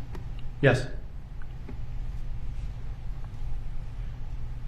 What about a suspect, keeping a suspect in the prone position who is potentially drug impaired? Are there safety reasons to do that? Again, so as I discussed earlier, potential erratic behavior, going from compliant to non-compliant, not feeling any pain, potentially having superhuman strength, and it's just safer for the officer and for the suspect to keep them in that prone control. Why would it be safer for the suspect to keep him in that prone control? Because if they were to get up and run, handcuffed, trip and fall, sustain facial injuries, other injuries on the ground, their mobility is reduced, their ability to move is reduced, and the ability to hurt themselves is reduced. What if they became sick, for example? Prone control, instead of having somebody lay on their back where they could aspirate on vomit, prone control, their face is down, airway is clear. If they vomit, it's not going to go down their trachea or down their throat. Now you've obviously, in addition to watching the cameras, you heard what Mr. Floyd was saying at that time, right? Yes. And how do officers take into account an analysis of words versus conduct? So you hear what the suspect is saying. So if I want Mr. Floyd to get in the back of the car, and he's saying, I will, but he's not. And I'm trying to force him in. He says, I will, but he's not.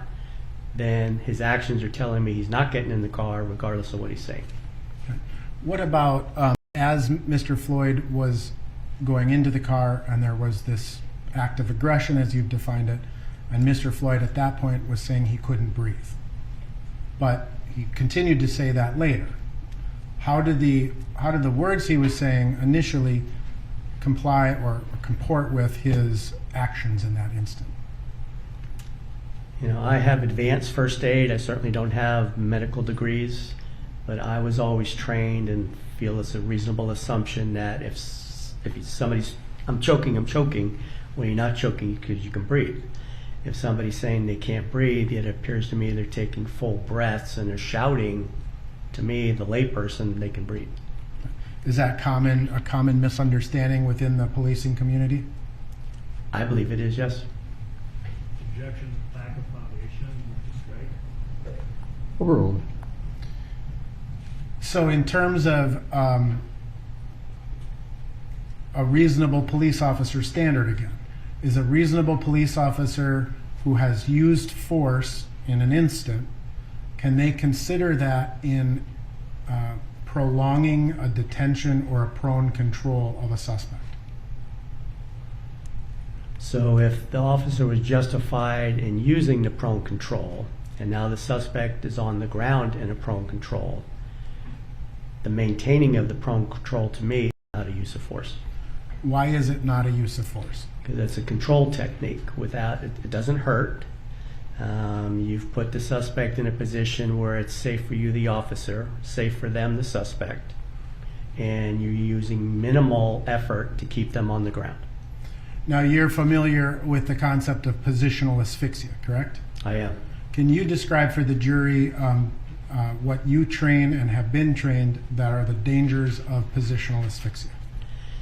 So the training I received is that a target person for positional asphyxia would be somebody who's very obese. And now you take that obese person and you handcuff them behind their back, really pulling their shoulders back, really constricting their rib cage. And if you put them face down on the ground, that would be the training model for somebody who could be prone to positional asphyxia.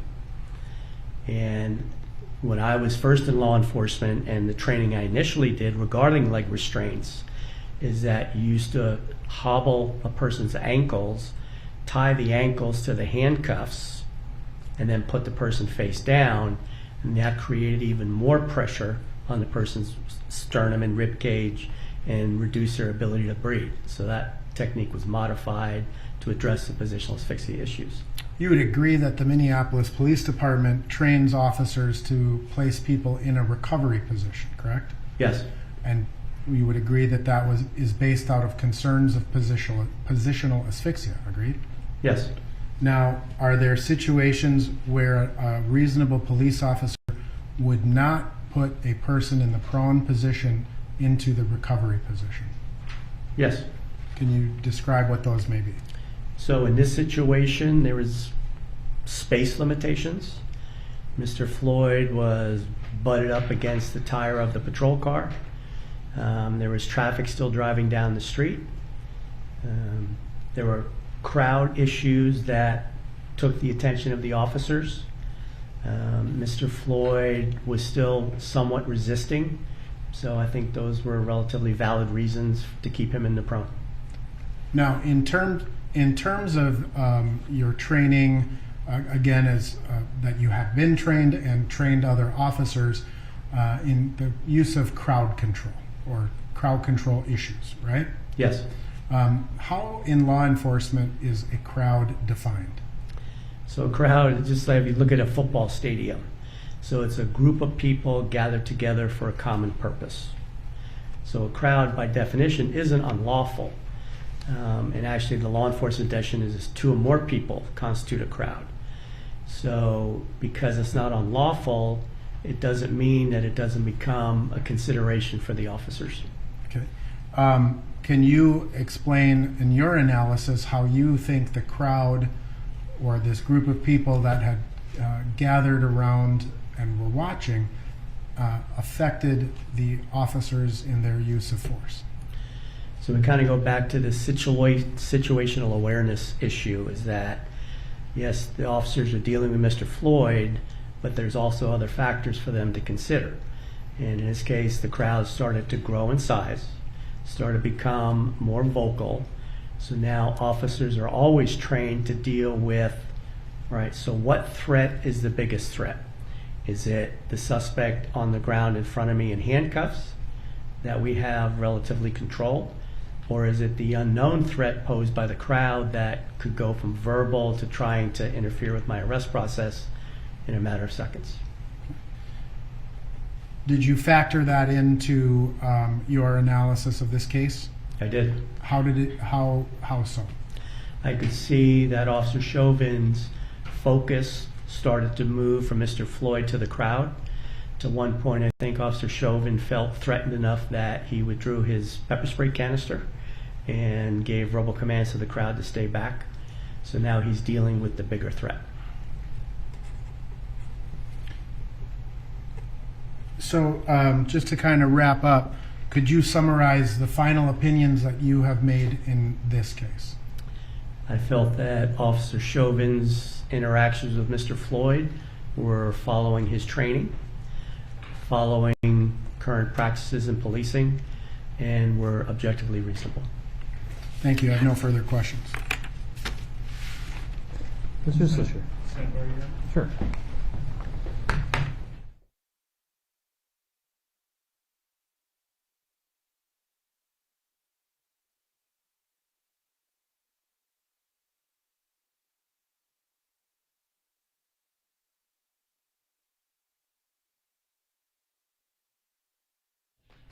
We're going to take a quick bathroom break. 5 minutes, please. And you can step down if you wish.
All right, sir, you're still under oath.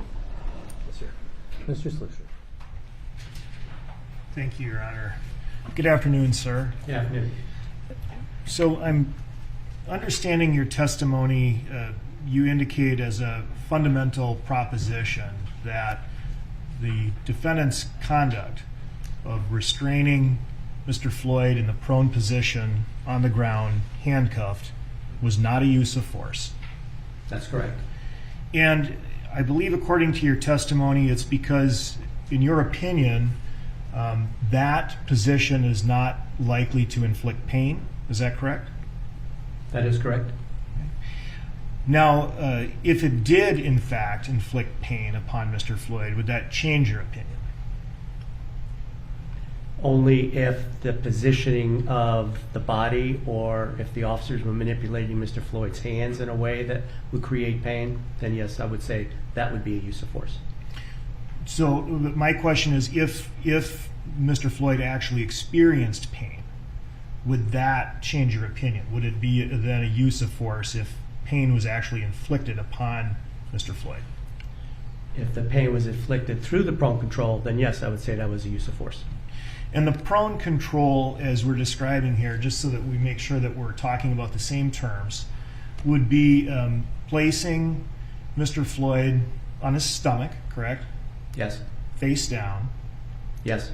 handcuffed, Yes. and as applied here on a hard surface, on the pavement, correct?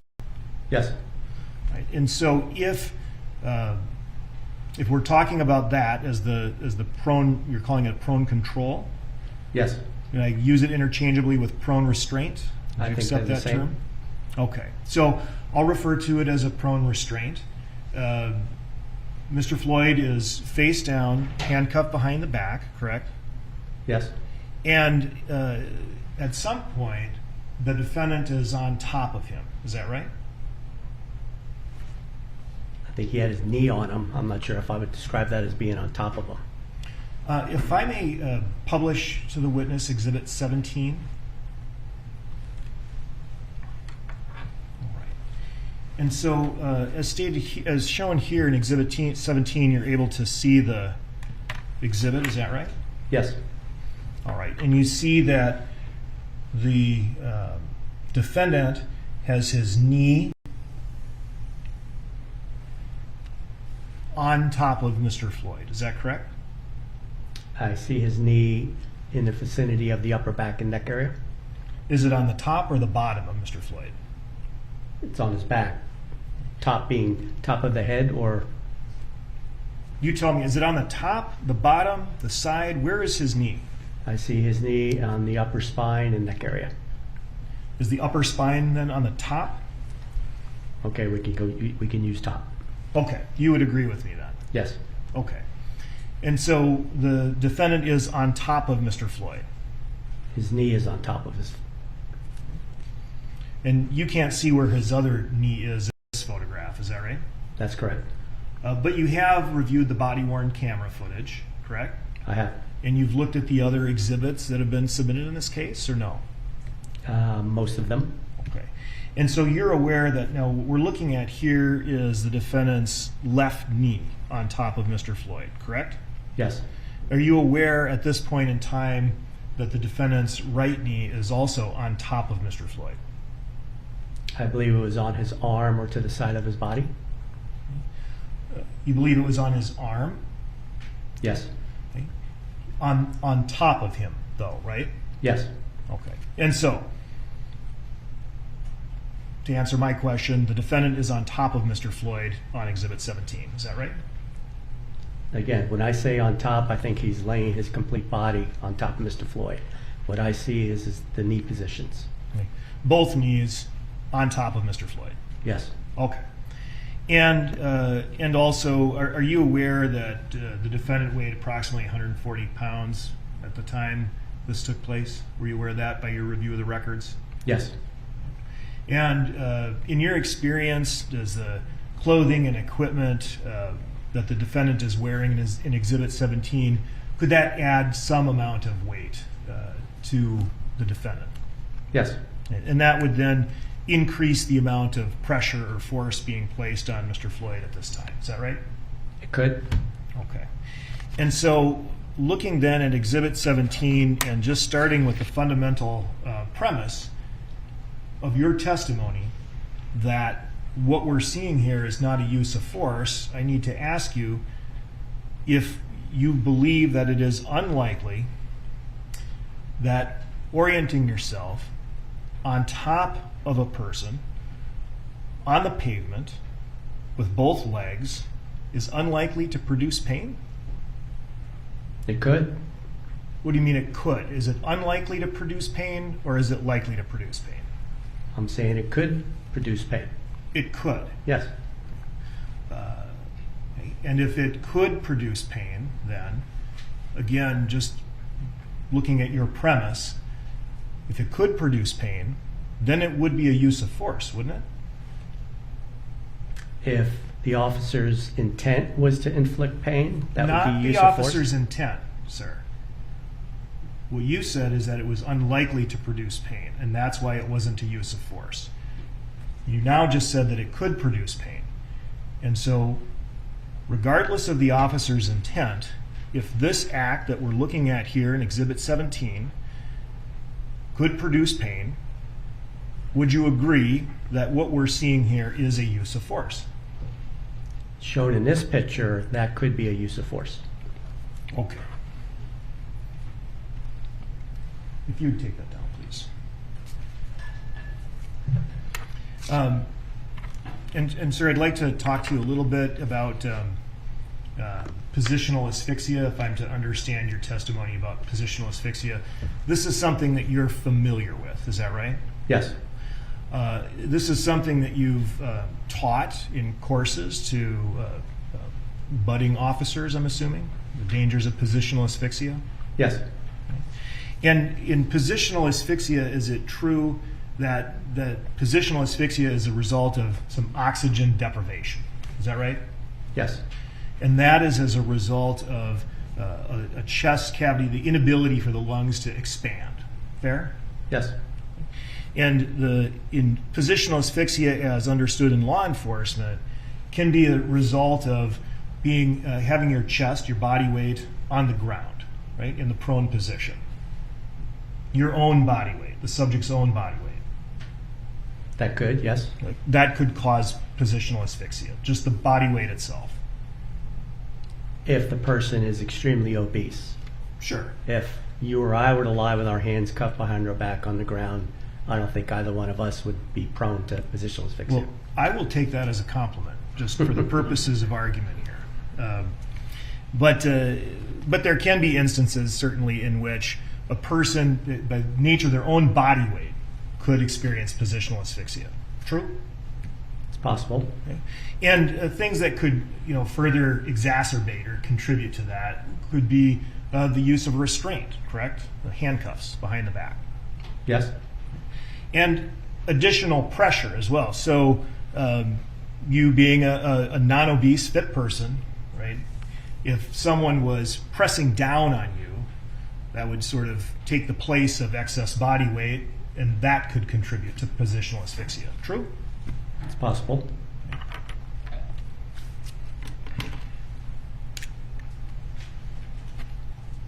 And if the pressure, obviously the greater the pressure being exerted, the more of a potential danger of positional asphyxia. Fair? Yes.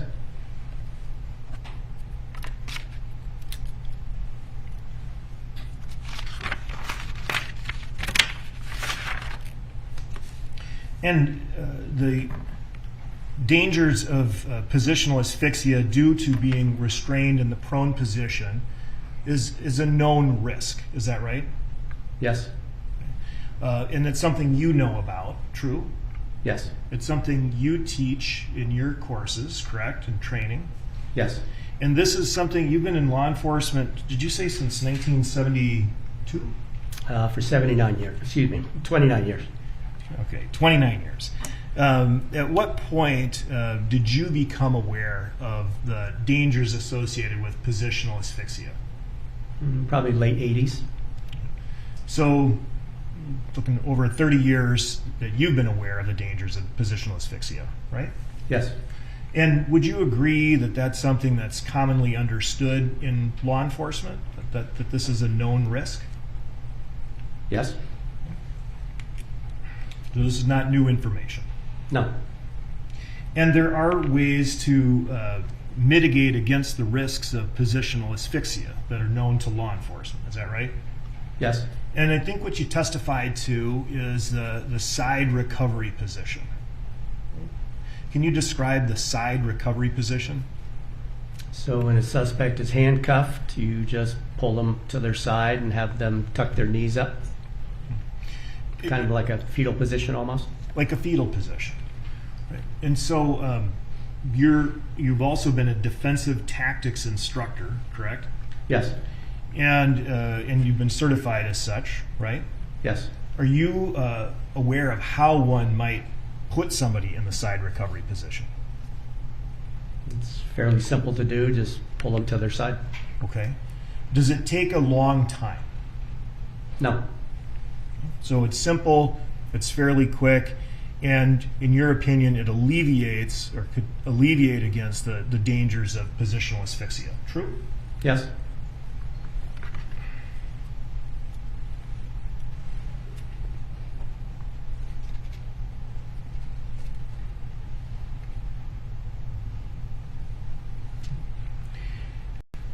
Now, I know that you reviewed various MPD policies in connection with your review of this case. Is that right?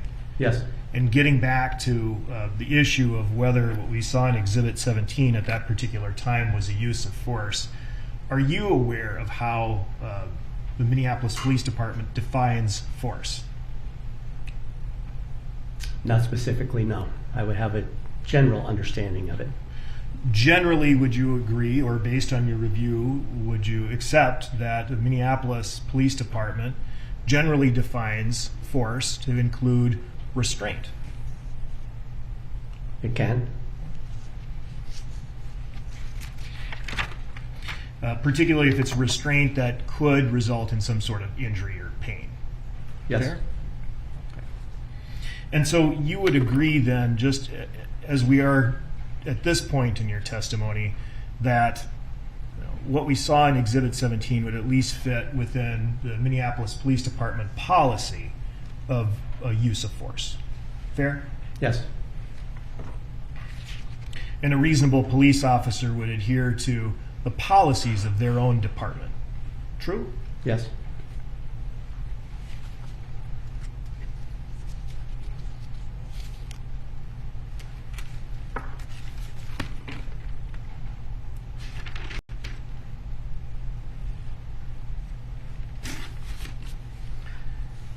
In your analysis of how, under the Graham factors, how you're going to go about a force review, you indicated that one of the things that you look at is the severity of the crime. True? Yes. And severity of the crime is something that, would you agree, the label of the crime, whether it's a misdemeanor or a gross misdemeanor in Minnesota or a felony, isn't as important as the underlying conduct involved in the crime? I agree. So a felony level bad check may, from a use of force standpoint, be less serious than a misdemeanor domestic assault. Fair? So by the nature of the terminology of the crime, I agree. But obviously a domestic violence case is a serious and potentially violent environment. And really, maybe that was an inartful question, but that's what I'm asking. In this case, the misdemeanor, what's labeled as a misdemeanor assault, would, from a use of force perspective, be more serious than, say, writing a bad check, but at a felony level. Good. Yes. And you're aware that in this case, the initial call that the officers were responding to was a counterfeiting allegation or forgery allegation, passing a fake $20 bill, right? Yes. And could you agree that in terms of the range of criminal offenses, this would be at a fairly low level from a use of force perspective? Yes, but again, as I mentioned earlier, Well, what I was asking is if you could agree And I'll give you a chance to explain if you want, but you would agree that in terms of the range of different criminal offenses that are available, a counterfeiting call over an alleged fake $20 bill is on the less serious side. Yes. And I think what you probably were about to say is that, but that could change, right? And again, it's all about the contact and the resistance of the suspect. Right.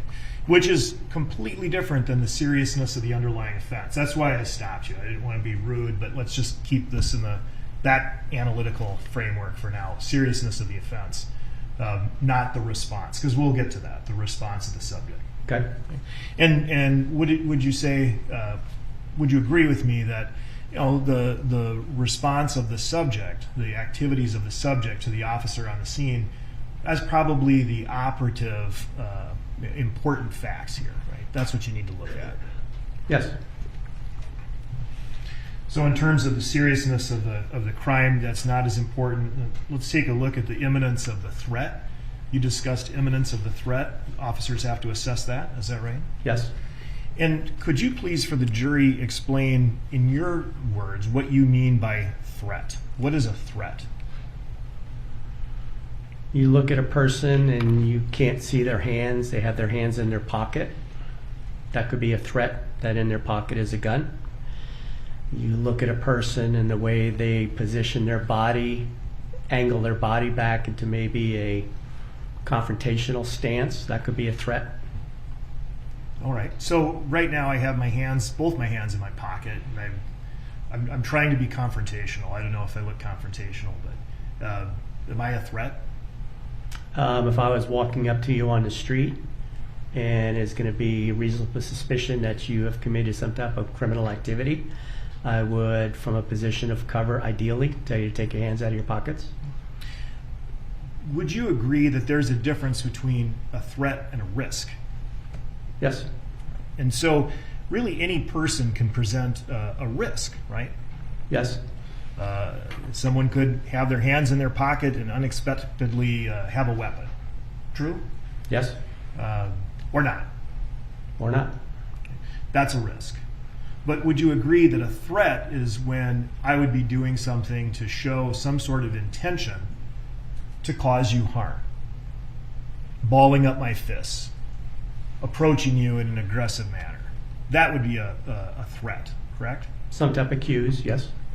And would you agree that officers are authorized to use force to respond to a threat? Yes. Officers are not authorized to use force to respond to a mere risk. Fair? Correct. So there are many different factors that could be a risk versus a threat. Someone who's large in stature, that could be a risk. True? Good. But that's not in and of itself a threat, is it? No. You can't use force on someone just because they're large. True? That's correct. The use of drugs or intoxicants, that could be a risk factor. True? Yes. And on that subject, with respect to what a reasonable officer understands about the use of drugs and alcohol, controlled substances, there's a whole range of drugs out there, right? Yes. And there's a whole range of drug users out there, correct? Yes. And there are some drugs that could cause someone to become aggressive. True? Yes. And there's some drugs that can cause the user to become somewhat sedate. True? Yes. And so just hearing that someone is, quote, on something, that is not necessarily a threat to the officer, correct? Unless there's behavior that makes the officer believe that the person's drug influenced. Agreed. If there's behavior that they're drug influenced or behavior that they're going to be doing something threatening to the officer. Because there's a difference, right? Sorry, I missed something. I'm sorry. There's a difference between someone manifesting behavior that they may be using drugs or manifesting a behavior that they're going to threaten you, right? Again, but the manifestation of the drug influence could pose a threat. Right. But, one manifestation of drug influence is that somebody's passed out, right? Yes. That probably does not constitute a threat to you, does it? No. That's more of a vulnerability of the person who's using the controlled substance, right? Yes. So if someone is, quote, on something in and of itself, that is not a justification to use force. True? True.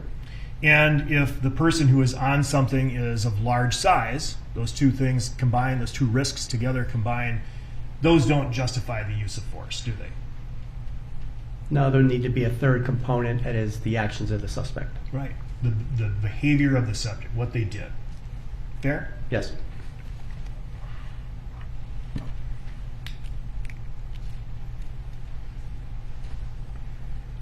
Also, just in terms of the decision of an officer to use force, that is driven by the behavior of the subject, correct? Yes. The decision to use force on a subject is not dependent upon what some third party over whom the subject has no control and is not directing is doing, correct? I'm not sure if I understand the question. Let's say that you're distracted by something Mr. Nelson is doing. Let's say maybe he's even threatening you. That's not a justification for you to use force against me, is it? No. Because I certainly have no control over Mr. Nelson, right? Correct. All right. And so if there are, for example, in the instance of a bystander, if a bystander is doing something that an officer finds threatening or irritating or distracting or annoying, those activities don't justify a use of force against someone who is not directing those activities. Fair? Yes. All right. It might explain the officer's state of mind in a particular moment, but it's not a justification for the use of force. True? I agree. Okay.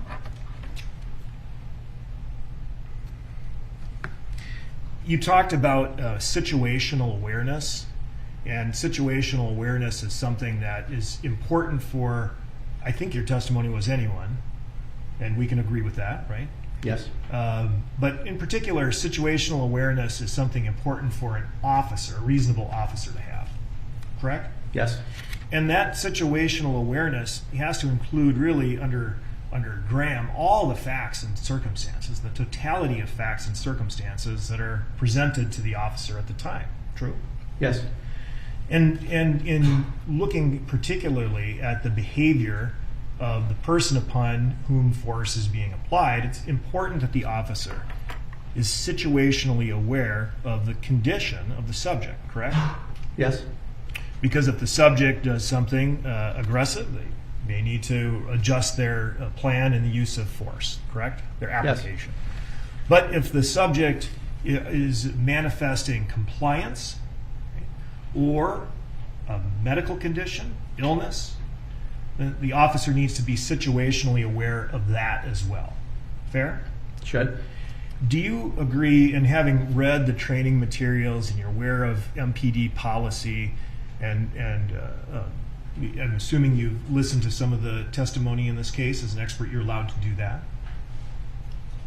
I listened to 2 testimonies from the use of force experts. All right. Do you agree with the proposition that in law enforcement, once somebody is in your custody, they're in your care? I agree. And in fact, that's the MPD policy and training, in your custody, in your care, correct? Yes. And situational awareness, then, would you agree, sir, that includes being aware of the subject's medical condition? Yes. Particularly if they're exhibiting signs of distress, Yes. loss of consciousness, Yes. inability to breathe, Yes. loss of pulse. Yes. All of these things a reasonable officer should take into consideration when determining whether to escalate force, de-escalate force, or remain the same, correct? Yes. Now, would you agree, sir, that the application of the use of force must be reasonable at the start and at the end? True? I agree. And at all points in between. Yes. And if there's ever a point at which the use of force becomes unreasonable, right, that it must stop Or de-escalate. or de-escalate. It must de-escalate to a point of being reasonable, correct? Yes. Because that's really the standard, is that of reasonability, right? Yes. Yeah, and you know, in terms of proportionality, you've read the materials, you've studied the MPD policies, you're familiar with the MPD Defense Tactics and Control Guide, the continuum, use of force continuum? Yes. Okay. And you would agree that that continuum, which we've all seen, is a tool that an officer can use to, you know, make some kind of a rough approximation of what is proportional, a proportional response. Correct? Yes. You would agree, based on your review of Minneapolis Police Department policy, that the sanctity of life and protection of the public, those are the cornerstones of Minneapolis Police Department's use of force policy. True? Yes. In your review of the Minneapolis Police Department manual, the use of force manual, you received a copy of the manual, I'm assuming? Use of force? 5-300? That's correct, 5-300. Yes. In your study of Minneapolis use of force policy 5-300 series, did you see the phrase or term one-upsmanship anywhere in this policy? No. So you would agree that one-upsmanship is not the cornerstone of Minneapolis Police Department's use of force policy. It's protection of the public and the sanctity of life. True? And I use the phrase one-upmanship to describe how the standards of police training throughout the country are. You're using one-upmanship to describe the concept of proportionality. True? Yes. And one-upsmanship is, I guess if that's an accurate description of what you're trying to express as far as proportionality, wouldn't that suggest, I mean, what is the limit to the one-upsmanship that an officer can do? As I described earlier, that if a person tries to strike you or kick you, that the officer doesn't have to respond with their own punches or kicks. They can respond with a better tool, which would be an impact weapon or a taser or pepper spray. If the suspect were to grab hold of the officer's baton or taser, then the officer may find themselves in imminent threat and respond with potential deadly force. Right. And I think the examples you used were strike you, stab you, shoot you, were some examples that you were talking about in terms of one-upsmanship, but that wasn't the answer I was looking for. In terms of one-upsmanship, isn't what the officer is always limited in their response by the Graham versus Connor standards of reasonableness, right? True. And so whatever step the officer takes to either escalate or de-escalate, it must be objectively reasonable. Correct? I agree. And that's why someone who is not resisting, who is being compliant, that's why that person cannot have any force at all exerted against him. Is that right? I don't agree with that. If a person is not resisting and is not non-compliant, so let me phrase it better, compliant, that doesn't, they're not, officers not justified in using force if they're being complied with. So they'd be using control if the suspect's in their custody. Right? And control, under your definition, like if we're looking just at pure control, that is a restraint that's not likely to inflict pain, correct? Yes. That's control. But you've agreed that Exhibit 17, what we saw here in this case, was likely to produce pain. True? It could. And so if someone is not resisting and they're compliant, the use of something, control as you put it, that could produce pain is just not justified, is it? No.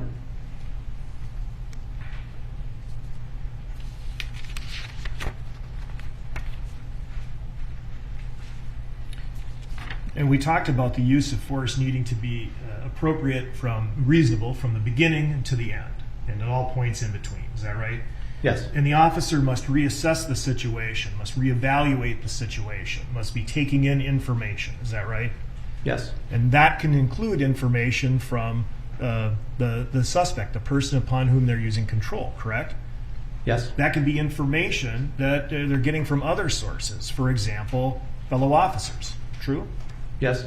If a fellow officer makes some comment or assessment as to the condition of the subject, a reasonable officer takes that into account. Is that right? Should. And that information we use to factor in to reassess the situation to determine whether or not force should be escalated, de-escalated, or discontinued. Fair? Yes.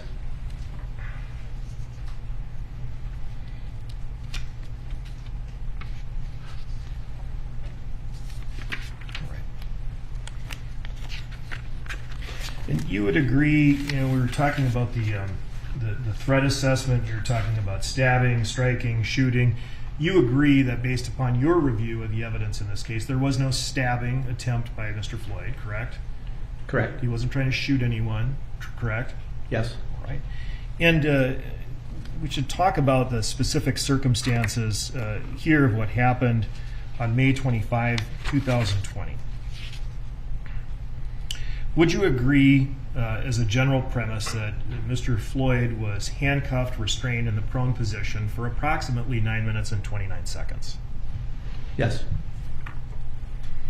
And during that 9 minutes and 29 seconds, did you note any significant difference in the manner in which Mr. Floyd was restrained? No. Did you note any differences in the manner in which Mr. Floyd was acting during that entire restraint period from the first point to the 9:29? Did you notice any differences with him? Yes. Okay. For example, when he first was placed prone on the ground, he was speaking, correct? And actively resisting. Yes. And actively resisting when he was prone? Yes. Okay. How long did that take place? I'm not sure. I'd say a couple minutes. A couple minutes that he was actively resisting? Yes. Struggling against the officers. Okay. All right. Well, let's talk about the point when when the restraint of Mr. Floyd first began. And I'd like to show you a clip from Exhibit 127, which is a composite of the King body-worn camera and the Frazier video. That's going to be starting at 2019-09, which can we agree is around the beginning of the restraint period, based on your review? I was looking for a screen. Sorry. Oh, I'm sorry. I missed that question. All right. The King body-worn camera. Okay. Right around the time of 2019-09, would you agree that this is right around the beginning of the restraint period? I'll have to go with your approximation on the time. And when we pull up the clip, why don't you pull up the clip and publish it and hit pause right away? All right. So you can see the notation on the top of the screen at 2019-09. Yes. Okay. Would you agree that that's the beginning of the restraint period, is towards the beginning of the restraint period? Okay. You agree? I'm not sure, but I'll take your word for it. All right. Well, why don't we just watch it? And this is going to go through 2019-60. On the ground.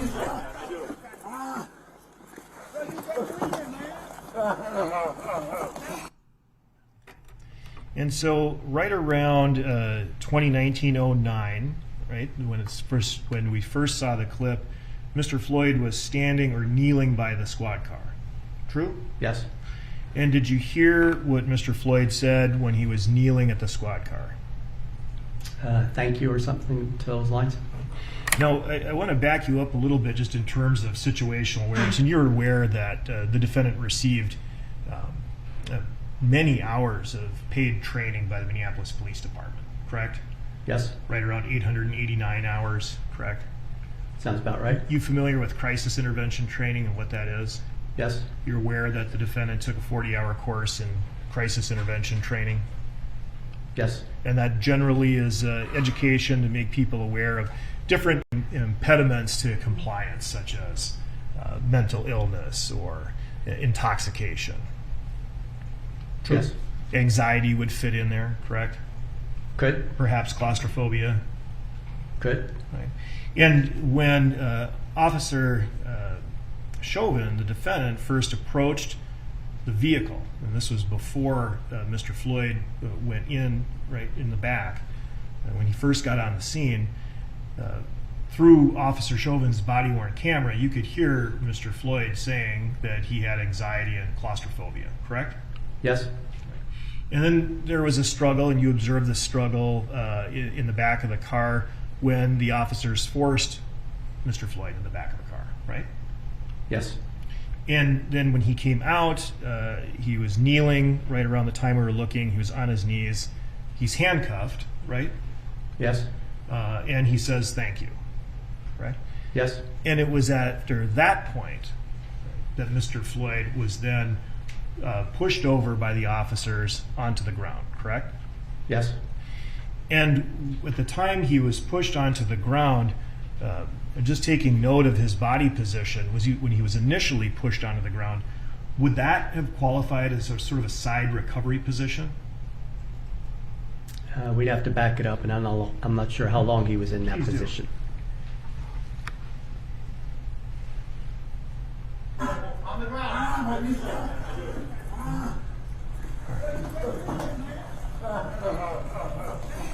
Right. And so when he was in, were you able to see that? I was. All right. So when Mr. Floyd was initially brought from his handcuffed position on his knees to the ground, right, he was in effectively a side recovery position. Fair? Momentarily, yes. And then he was taken out of the side recovery position by the officers, and then after that point placed in the prone position. True? Yes. And so right after this clip runs, we see Mr. Floyd in the prone position, correct? Yes. Face down on the ground, handcuffed. True? Yes. And the defendant and Officer King and Officer Lane then thereafter all took part in restraining Mr. Floyd in the prone position on the ground, based on your review, correct? Yes. And you were able to see then from Exhibit 17 that the defendant had one knee at least on Mr. Floyd's body, on his neck, in the neck back area, correct? Yes. Okay, on top. And you could see that he had his other knee also, I believe you said, near his arm, but it was on his back, correct? I really couldn't tell from that picture. I took that from the snapshots of the body-worn cameras. And so when you say that, you're agreeing that the defendant was on Mr. Floyd's neck and back, at least at some portions of the restraint. Fair? I would say upper back in the proximity of the neck, and then his right knee was towards more of his rib cage. On top of him, though, correct? Yes. Adding to the pressure. Fair? Could. Sir, I'd like to show you, just for a little more clarification, Exhibit 240, which has been received into evidence, and this might provide a better view. Okay. And so you testified just a moment ago that you thought that the defendant's knee was where? Upper back and neck. Okay. And so would you agree on placing a circle? Would that be Mr. Floyd's back, upper back? That would be his upper back. Okay. And I'll just place another circle.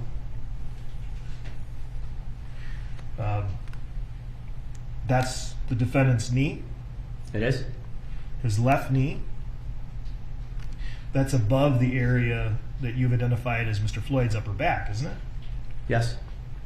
His left knee is on Mr. Floyd's neck in this picture, in Exhibit 240, isn't it? In this picture, yes. Okay. Now I'd like to talk about his right knee. And you can see Mr. Floyd's arm where I'm drawing, correct? Yes. And you can see the handcuffs, correct? Yes. Okay. And this is the defendant's right knee, correct? Yes. would you agree that the defendant's right knee is on Mr. Floyd's lower back? Looks like it's on his shoulder blade area to me. Okay, so the shoulder blade area would be that. Would you clear that, Your Honor? I seem to have trouble here. I appreciate that. So the shoulder blade area, then, I guess that would be Mr. Floyd's upper back? Yes. Okay. So you would agree, based on Exhibit 240, that the defendant on his left knee is on Mr. Floyd's neck, his right knee is on Mr. Floyd's back, correct? Yes. And I believe your testimony earlier was that you've watched the entirety of this body-worn camera videos, true? Yes. And you would agree with me that there's a wealth of body-worn camera video footage in this case, true? Yes. And milestone video and surveillance video and bystander video, correct? Yes. So you're able to view, as an expert, the conduct here from multiple angles, true? Yes. And so with that sort of, I guess, redundancy built into the record, does that alleviate some of the concerns or considerations I think you were testifying to on your direct examination regarding how cameras react to light? Yes. Okay.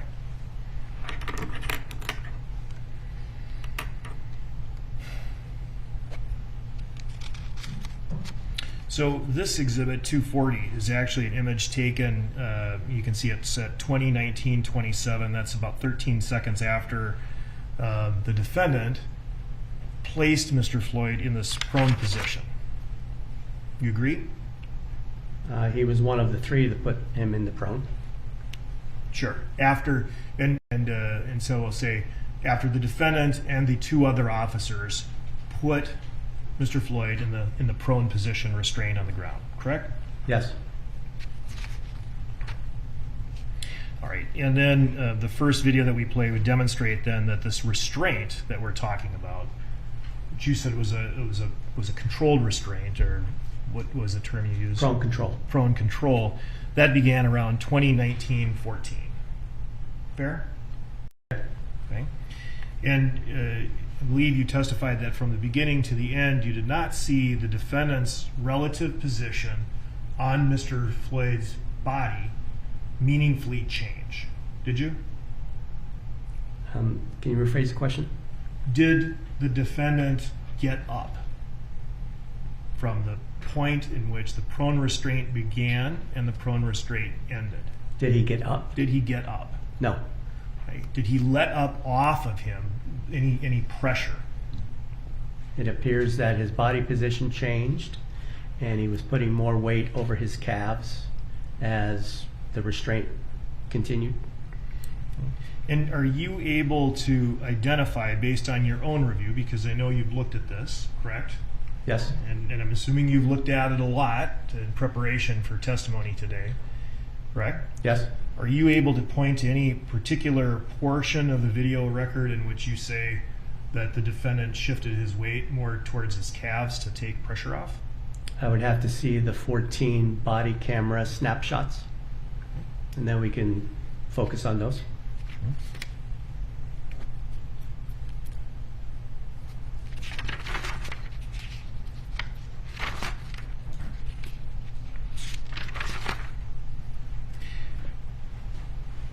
Now, sir, I'm going to show you another portion of the body-worn camera video, and that's going to be at, it's been received as Exhibit 127.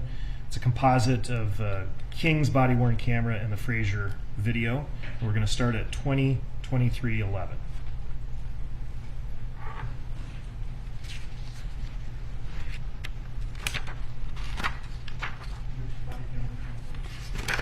Should be Exhibit 127. It should be composite of King and the Frazier video.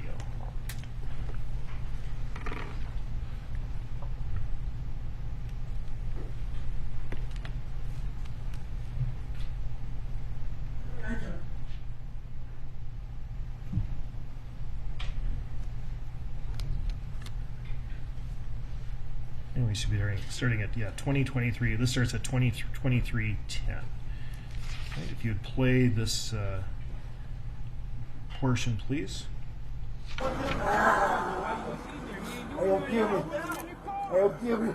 long y'all gotta hold him down? Now y'all gotta put y'all right. And then, just having reviewed that video, I'd like to show you what's been marked as demonstrative exhibit 947. 947.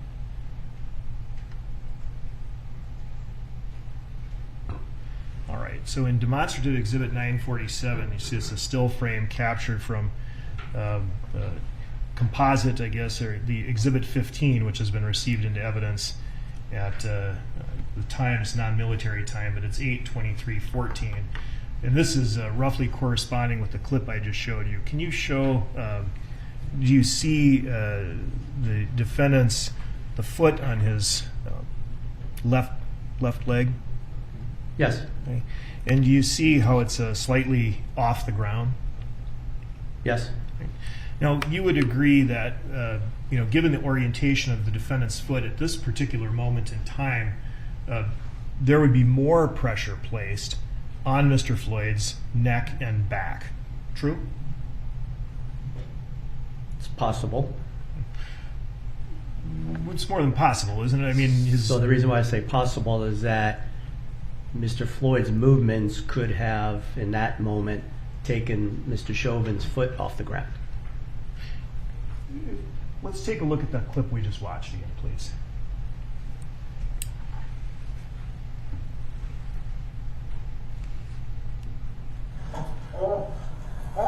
Restraint. They are.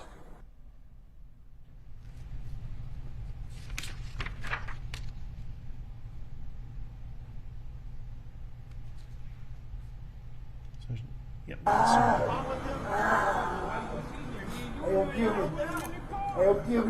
How long y'all gotta hold him down? Now y'all gotta put y'all right. Are those the movements you're talking about that could have moved his foot up? Yes, and I saw the officer reach out for a little balance by supporting his left hand up against the back of the squad car. And the balance issue is important because when you place yourself, both knees on a person, that's not a very good balance point, is it? It depends. Well, apparently it wasn't here if the defendant was trying to balance himself against the car, correct? Or he's just responding to Mr. Floyd's movements.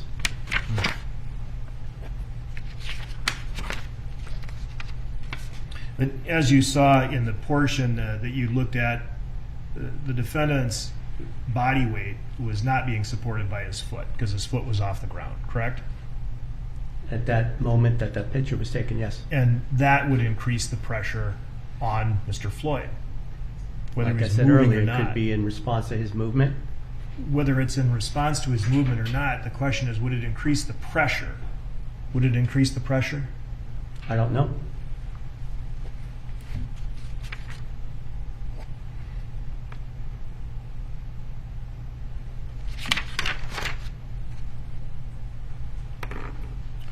All right. We've discussed a little bit about the defendant's initial use of force to restrain Mr. Floyd. Right? And I'd like to discuss now what happens next. As you've analyzed all of these videos, but it's important that we get the full scope of your opinion here. So we're going to go back to Exhibit 127 and begin at clip 2019-23.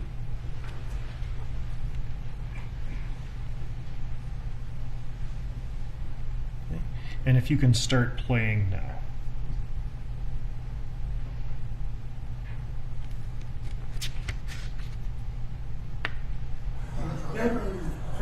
I'll grab that. Get him. Jesus Christ. I can't breathe. Thank you. I can't breathe. Stop moving. Thank you. So during that segment, that was about 9 seconds, the beginning of it was about 9 seconds after Mr. Floyd was placed in the prone position. Would you agree? Yes. And during that period of time, You heard Mr. Floyd say multiple times, "I can't breathe." True? Yes. Did you count how many times? No. I counted 6. Would you have any reason to dispute that? No.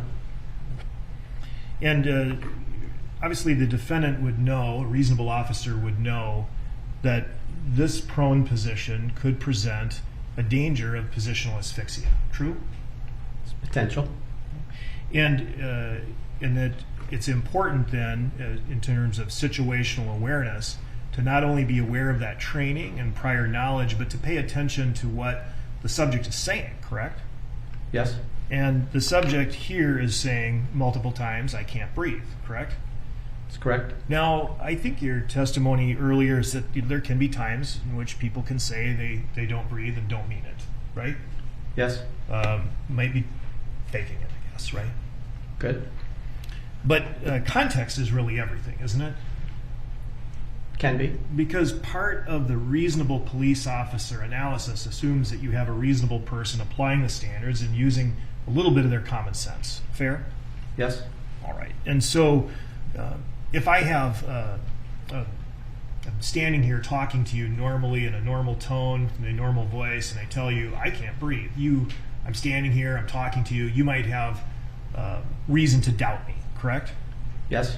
But in a situation where we have here, where you're actually physically on top of someone, in a position which, based on your training and based on your experience and based on your knowledge, could cause positional asphyxia, that's a different context, correct? Yes. And in that context, a reasonable police officer would at least acknowledge and consider the possibility that what they're doing is causing a problem, wouldn't they? Where you would interpret what Mr. Floyd is doing while he's making the statements, and it appeared to me with that video that he was still struggling. Struggling or writhing? I don't know the difference. Well, would a reasonable police officer on the scene consider whether somebody is actively resisting or writhing on the ground because they can't breathe?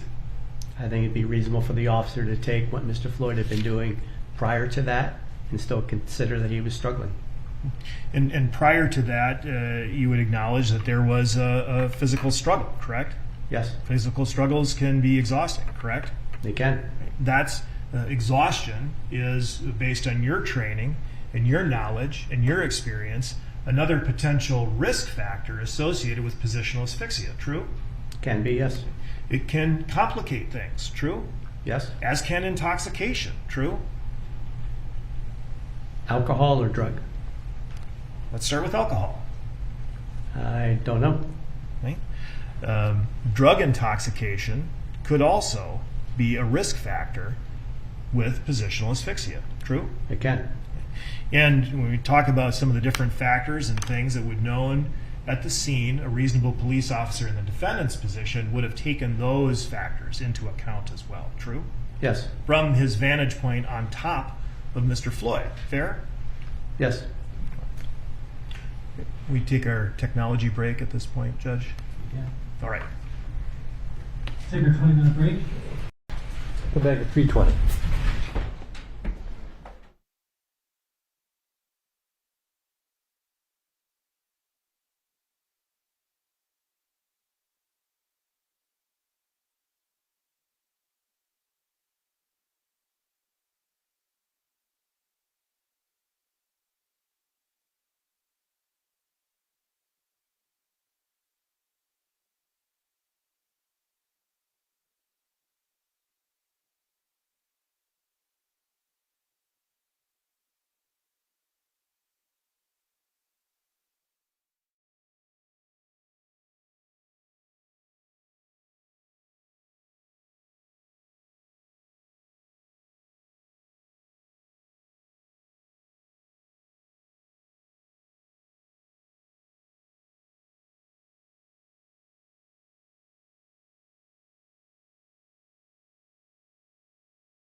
In the law enforcement parlance is more than two people. Gathered for a common purpose. I always heard three is a crowd, but it's two people or more. I guess that'd be three. So that would constitute a crowd. Not all crowds are, of course, threatening. Is that right? Correct. Or even distracting, correct? Not all crowds, no. And in fact, let's talk about the specific bystanders here. You would agree that at the time that the restraint period began, there really were no bystanders, right? There were no bystanders there. True? I think there was one gentleman that was there pretty much the whole time. Are you talking about Charles McMillan? I'm not sure what his name was. 61-year-old. Well, let's take a look at Exhibit 49 at it's Officer Tao's body-worn camera at 2019-23.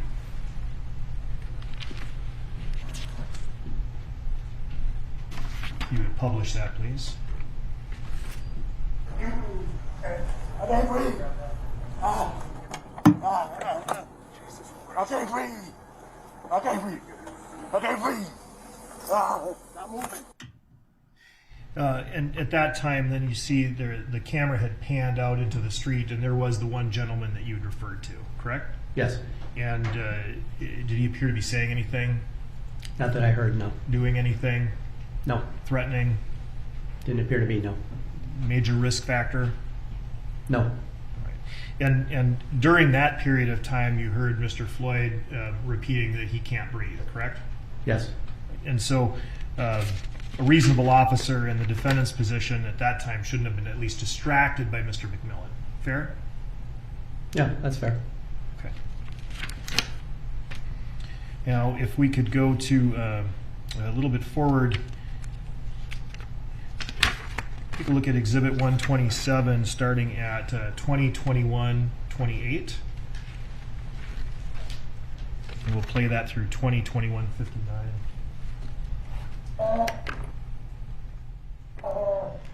Please, relax. I can't breathe. You're doing fine. You're talking fine. I can't breathe. I can't breathe. I can't breathe.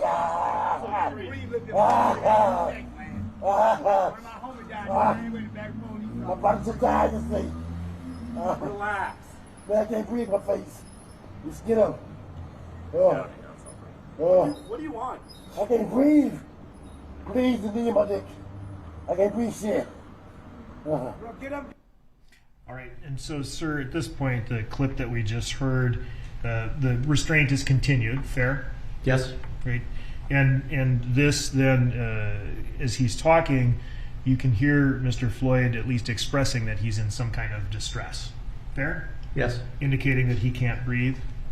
That's what he's saying. And of course, the defendant is on top of him. True? Yes. And so in the context here, that might be a reasonable police officer might tend to believe him, correct? I'm sorry, believe. Mr. Floyd. That he He's can't saying breathe? he can't breathe, and the defendant is on top of him on the hard pavement. In that context, a reasonable police officer might tend to lend that some more credibility than, say, if he was shouting it from across the street at normal tones. It's possible. And at this point, did you see anyone, any bystanders in the crowd? The clip really wasn't showing much. I did see two people look like Officer Tao engage with one person, telling him to get back on the sidewalk. Well, let's take a look at around the same time, which is Tao's body-worn camera, which is marked as Exhibit 49 at 2021-18. Be about 10 seconds earlier than the clip I just showed you. If we could play that, please.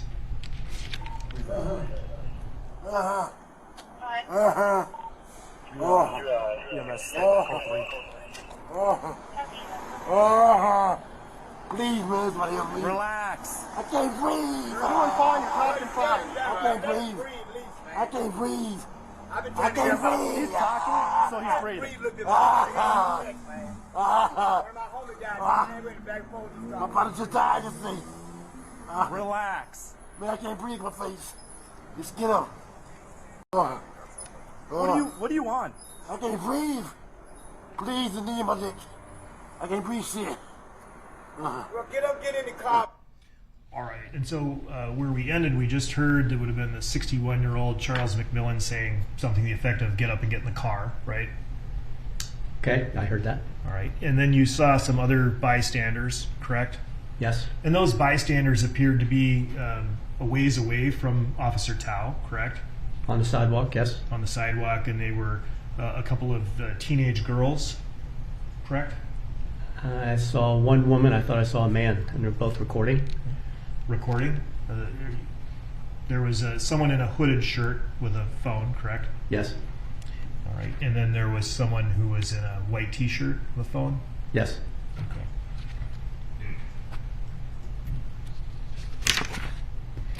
And did they appear to be saying anything?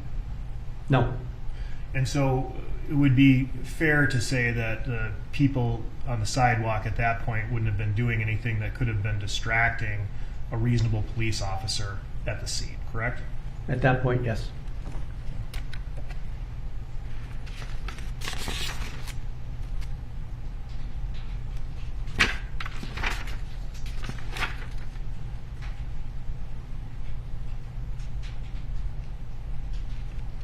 All right, and then I'd just like to show you, it's been marked, it's Exhibit 127 at 20:22:22 through 20:22:36, further in the restraint. My stomach hurts. My leg hurts. Everything hurts. Ah, get some water or something. Please. Please. Ah. All right, and so that clip started about 23 seconds after the last clip I just played you. You were able to hear that? Yes, All right, and you heard Mr. Floyd saying that he couldn't breathe, correct? yes. You heard Mr. Floyd saying that his stomach hurt, is that right? I wasn't listening for that. I heard him ask for water, I think. You heard him ask for water? Yes. Would you believe me if I told you that what Mr. Floyd said was, my stomach hurts, my neck hurts, everything hurts? I heard everything hurts, yes. And that would be some sort of expression of pain, fair? You could? And a reasonable police officer in the defendant's position would have heard that, correct? I believe so. From his position on top of Mr. Floyd. True? It's possible. And the bystanders who were there, again, you couldn't hear any noise interference or anything like that. True? Not then, no. All right. And so would it be fair to say that there was nothing that the bystanders were doing at that moment in time that we just watched that would have been distracting or preventing the defendant from attending to Mr. Floyd? Not during that video clip, no. Okay.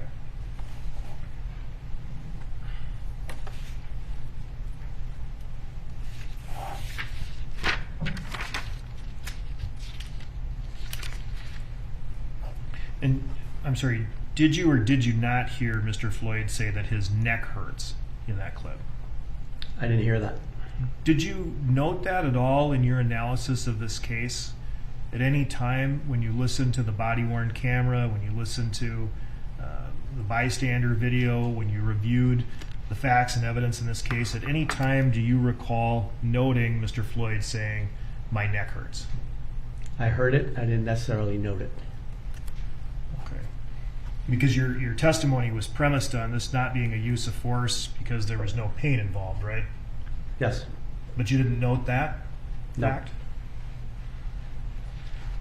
All right. In response to Mr. Floyd's complaints for pain, you heard a voice. Did you recognize that voice responding to Mr. Floyd?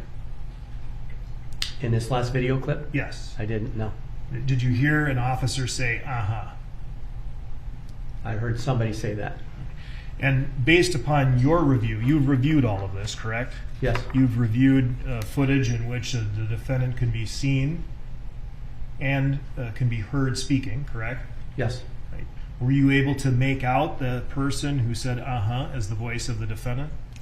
So when I looked at this video clip, I thought we were still looking at focusing on the bystanders, so I wasn't really listening to what the communications were. I mean in your own analysis prior to coming to court today, and I don't mean to put you on the spot, but in your own analysis before coming to court today, had you identified that voice that said, uh-huh, in response to Mr. Floyd's cries for pain as that belonging to the defendant?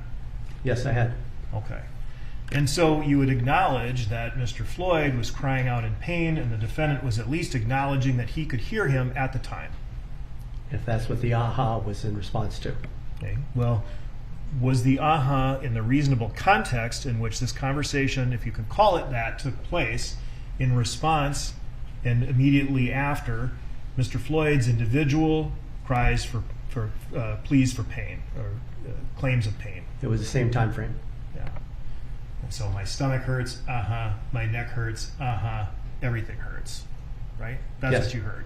And the was the defendant responding. Yes.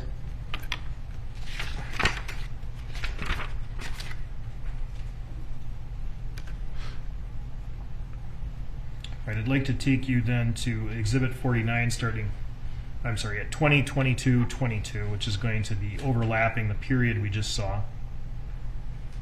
I'll just start it and I'd like you to pause it right away. 20:22:22. All right, if you could hit play, and I'll tell you when to pause. Stop. Okay. And so now at this point in time, you see bystanders, correct? Yes. And you would acknowledge that they're not in the street, correct? Correct. They're on the sidewalk, Yes. right? They're holding cell phones. Yes. Right? These are the two teenage girls I was talking about. Okay. This is the elderly gentleman I was talking about, Mr. McMillan. Okay. Right. They don't appear to be doing anything threatening at that point, do they? No. They don't appear to be making any noise at all at this point, do they? Not that I could hear, no. And certainly would not have distracted the defendant. That I can't say. Well, they're not doing anything and they're not saying anything. So would a reasonable police officer in the defendant's position have been distracted by their non-action? I think he could have been aware of their presence and maybe started to plan for it. Okay. But you see in this, at 20:22:27, at least he's looking down at Mr. Floyd. He's talking to Mr. Floyd, at least acknowledging what Mr. Floyd is saying, right? Yes. And so while it's possible he could have potentially been aware of them, it doesn't appear he was from at least what we just saw here. True? Not from this snippet, no.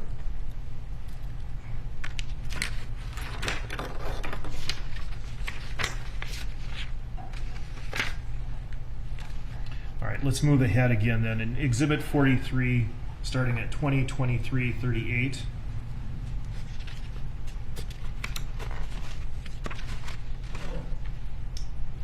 If you could publish that, please.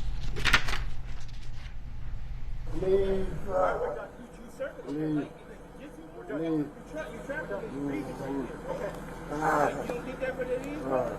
on the side. No, stand where you got him. Stop. All right, now at that point you could hear somebody in the background, correct? Yes. You heard Mr. Floyd, true? Yes. His voice appeared slower than before, Possibly. thicker than before, And what? thicker. Yes. Right? You also heard conversation, normal tone conversation between Officer Lane and the defendant, correct? Yes. Officer Lane said, roll him on his side, right? Yes. And what was the defendant's response? Something not yet.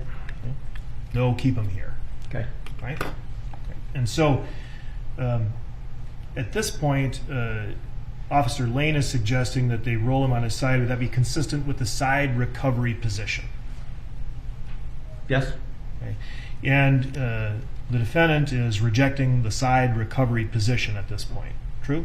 Yes. He's hearing his information from his fellow officer, deciding a different course of action. Nothing the crowd's doing is preventing them from having that conversation. Is that right? Not that I'm aware of, no. And in your view of the clip that we just looked at, just focusing on the subject behavior, what is Mr. Floyd doing? What was he doing in that clip? He's becoming more compliant. Well, Is there any non-compliance you were able to see in that clip? In this clip, no. And so he's not exhibiting non-compliance, and based on your testimony and your review and the plain video record in front of you, you see that the defendant has not changed his position, correct? Correct. He's still applying the same level of force that he did at the beginning of the restraint period, true? That I can't say. He's still kneeling on Mr. Floyd, correct? Yes. And you're not contending this was some sort of an accidental position, right? He didn't fall down onto Mr. Floyd, and he was purposefully kneeling on him. Yes. True? Okay. All right. And so, based on your view, right, of the defendant being on top of Mr. Floyd, up to this point and beyond this point, the defendant did not alter the level of force that he was using on Mr. Floyd, did he? No. Even though Mr. Floyd by this point had become, as you put, compliant. Fair? More compliant, yes. Well, what part of this is not compliant? So I see his arm position in the picture that's posted. Right. That, you know, a compliant person would have both their hands in the small of their back and just be resting comfortably, versus like he's still moving around. Did you say resting comfortably? Or laying comfortably. Resting comfortably on the pavement. Yes. At this point in time, when he's attempting to breathe by shoving his shoulder into the pavement. I was describing what the signs of a perfectly compliant person would be.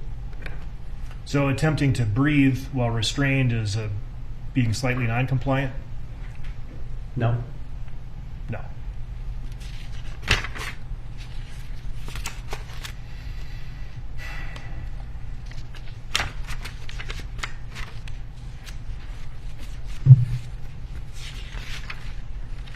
You're aware, if we could take a look at Tao's body-worn camera starting Exhibit 49 at 20:23:38.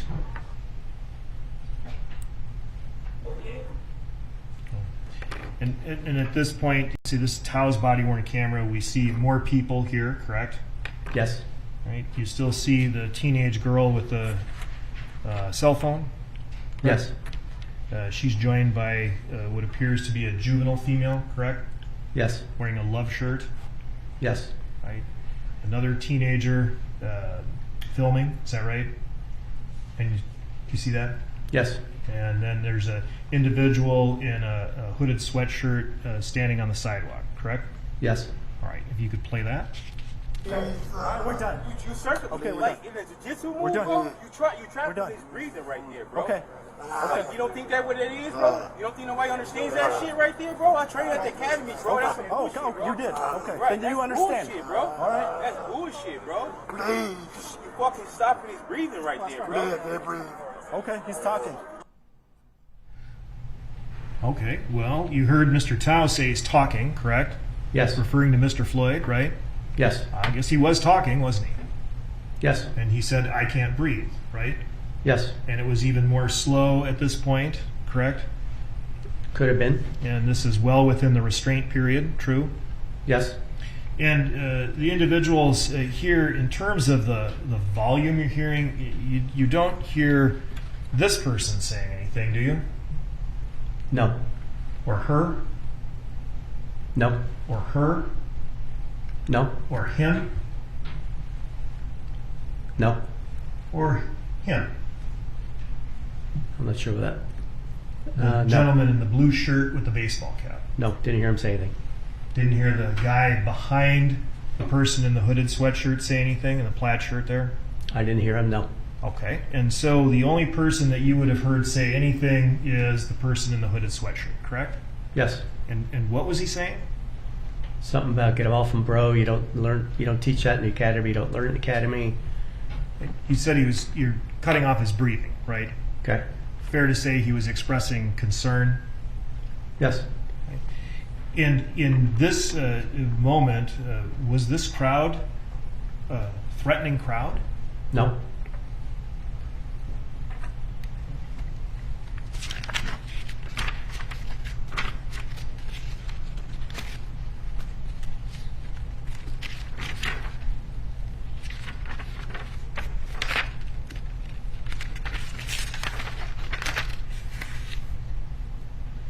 right, I want to take you to Exhibit 127 at 2024-18.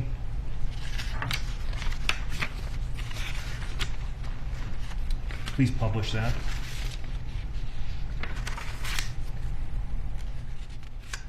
In the car by now, bro. He's not resisting arrest or nothing.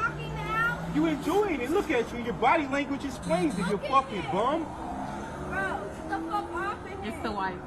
They love But them as yeah, I already know that, bro. I trained with half of these bum ass dudes at the academy, bro. You know that's bogus right now, bro. You know it's bogus. You can't even look at me like a man because you a bum, bro.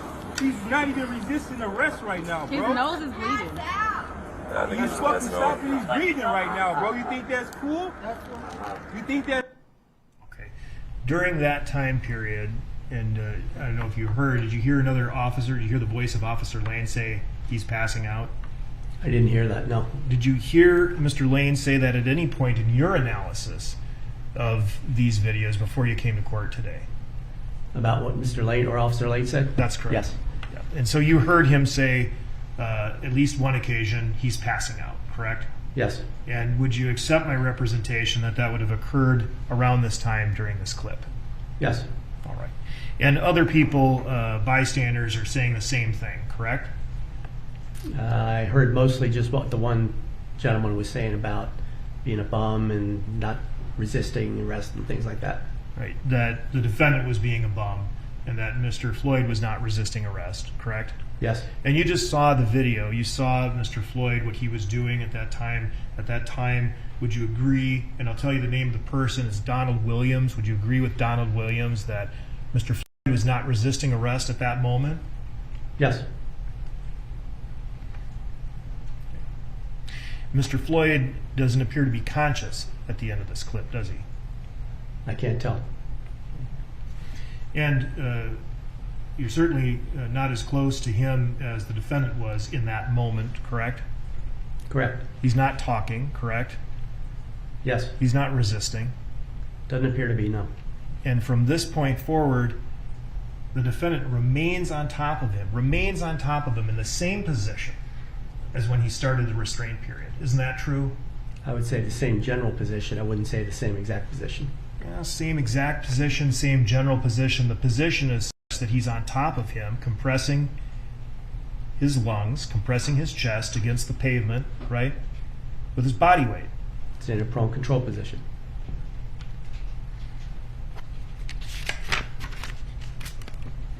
In a restraint. He's restraining, correct? Yes. Can't move, right? Floyd can't move? Floyd can't move. No. He's not moving. He's not resisting. He's not talking. It's not possible, is it? To do what? Resist. I think it's definitely possible to resist. When It's you just passed out. He's not doing it here, is he? not when he's passed out, no. When we talk about what's possible, let's talk about what's happening in this case. He's not resisting, is he? And this snippet, no. Right. And from this point forward, right? From this point until the point at which the EMTs arrive and tap on the defendant's shoulder and take Mr. Floyd and place him onto the gurney. From this point to that point, Mr. Floyd wasn't resisting, was he? No. The defendant maintained the same general position. Yes. Force must be reasonable at the start of the force, correct? Yes. Throughout the continuation of the force and at the end of the force, correct? Yes. And you reviewed these videos and you understand that by the time the defendant got off of Mr. Floyd literally could not support his own head. Did you see that? Yes. You see the way he moved, the way his head moved when they moved him onto the gurney? I did. And a reasonable police officer in the position of the defendant, and that position is the position we see here, on top of him, would know that, right? Would know That he's not responsive, that he's not resisting. I think he would know he's not resisting. Because the officer said that he wasn't breathing. Said that to the defendant, right? The officer did, or what the bystander? Mr. Lane said that. Can you rephrase, because I got lost. I'm sorry. Mr. Lane said that. Mr. Lane said that to the defendant in the prior clip we watched, that he's not breathing. right? Well, I heard that he's passed out. I didn't hear the not breathing part. Well, the passed out came from the bystander, right? I'm not sure. Did you hear at some point in your review Officer King say that he couldn't find a pulse? Yes. All of this would have been known to a reasonable officer in the defendant's position, correct? Yes. And the defendant's position is and was and remains, as we see here at this moment, in this time, in this clip, on top of Mr. Floyd, on the street. Isn't that right? Yes. I have nothing further. Anything else?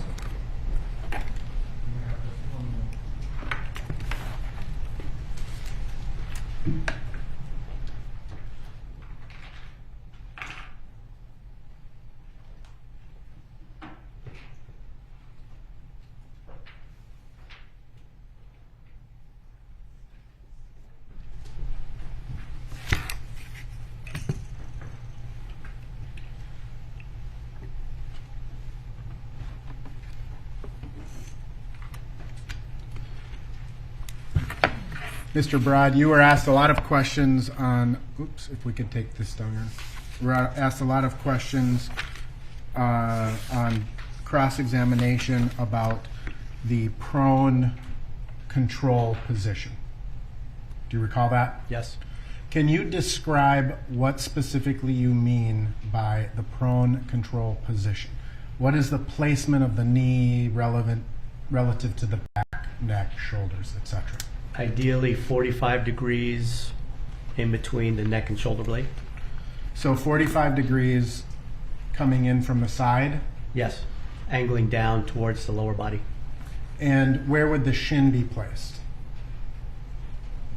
Just below the knee, same thing around the trapezoid area.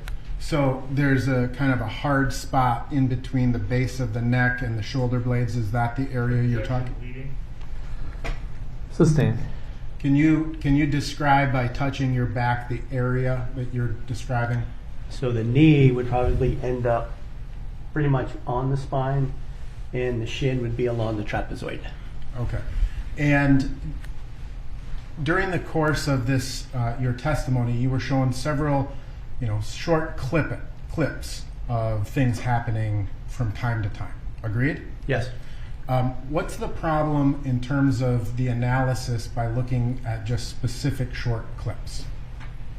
Doesn't really show the sequence of events, just shows little highlights of it. In terms of the analysis, the standard being the totality of the circumstances. Agreed? Yes. And so when we kind of pick and choose, does it take into consideration everything that happens or that a reasonable officer would be doing at any particular time? No. And what would be another phrase for that? Kind of picking and choosing. Like 20/20 hindsight? Objection, leading, and argumentative. Sustaining on both. I'll withdraw. Now, in terms of the when someone is in the prone control position, you testified that you don't consider that to be a use of force, correct? Correct. And that's why again? It's a control hold. So the suspect is controlled, hopefully searched, and all you're doing is putting some minimal body weight to keep their body immobilized. Does it impact the structures of the neck? No.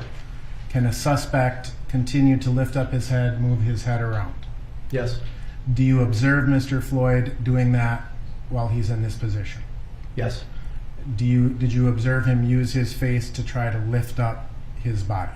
Yes.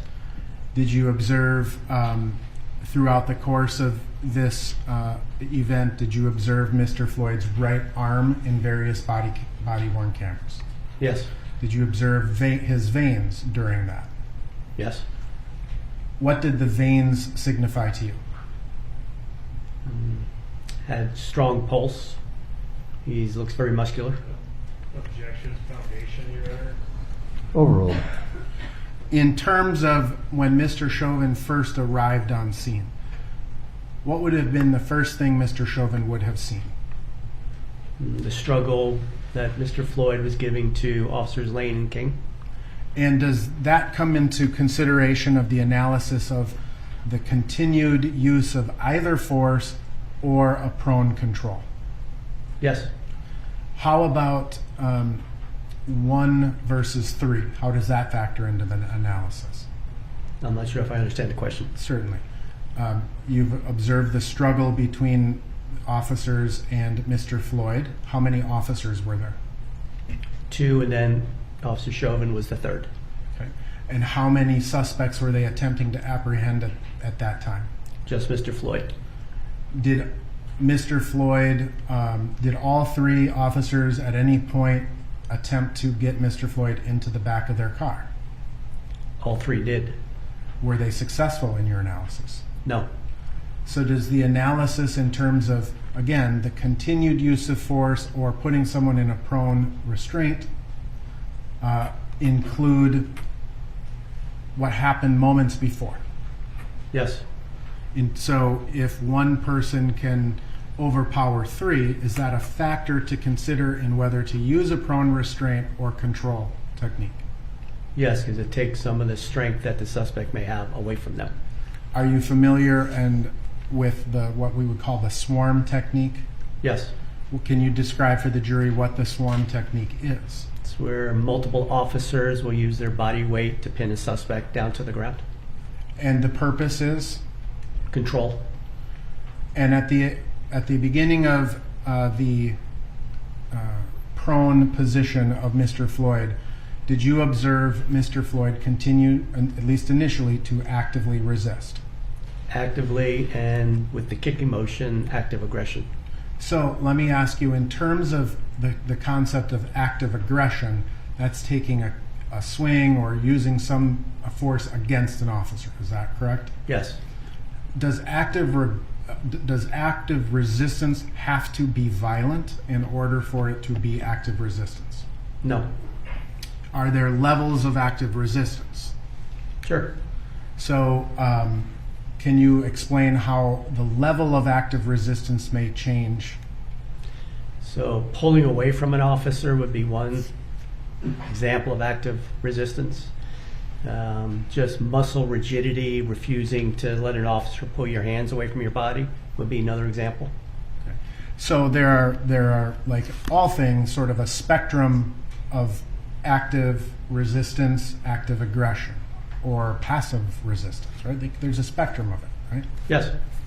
And during the course of the restraint of Mr. Floyd, do you continue to see Mr. Floyd actively resist to some degree? Yes, he was struggling. And how would you describe that within the spectrum of active resistance? He's a very strong individual, so a lot of that has to do with individual capability. So he was still struggling the efforts of the 3 officers to control him.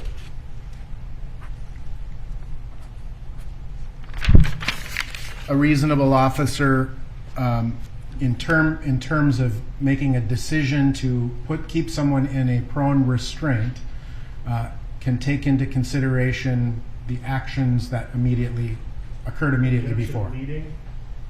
Rephrase. Sustain. Is it possible for a reasonable police officer to? I'll rephrase. I'm sorry. Is the decision to use force or a restraint technique a spectrum similarly? Yes. And officers are trained to assess the risk. Yes. Leading. It's preliminary. Overruled. And the threat. Yes, Those were some questions you were asked about. they were.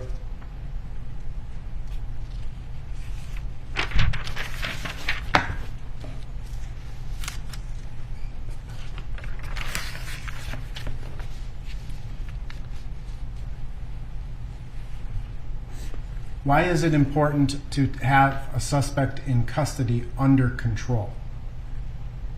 For the safety of the officers and safety of the suspect. And if a suspect becomes more compliant and less actively resistant, does that eliminate the officer's ability to maintain a restraint? No.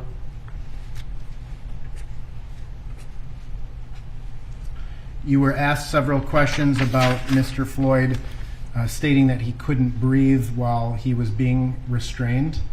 Did you hear those same statements during the struggle inside of the squad car? Yes. Did you hear them more than once at that time? Yes.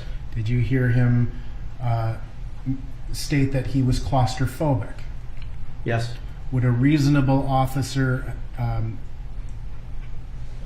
consider the actions of that person in relation to the words? Yes. If a person is saying he can't breathe and continues to actively resist, albeit at a lower level, would an officer, reasonable officer, take that into consideration? Yes. You were asked a series of questions about a singular point in an when Mr. Chauvin's his toe came off the ground. Did you interpret that to be an increase in the amount of force applied to Mr. Floyd? I couldn't tell.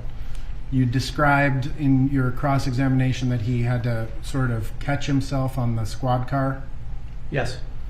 Would you interpret that as a lack of balance or an effort to apply a greater amount of force? I think reaction to Mr. Floyd's body movement made the officer lose his balance momentarily. Do you think that if you're on two knees, there's nothing underneath you, two knees on the ground, right? Is weight permanently equally distributed between those two knees? Objection leading and beyond the scope. Overruled on both grounds. No. Do people sort of move around? Yes. Do their weights shift? Yes. Do you observe that happening in this case? Repeatedly. Do you observe Mr. Chauvin or Officer Chauvin relieving some pressure at times when Mr. Floyd moves? Yes. Is that consistent with a prone control restraint? Yes.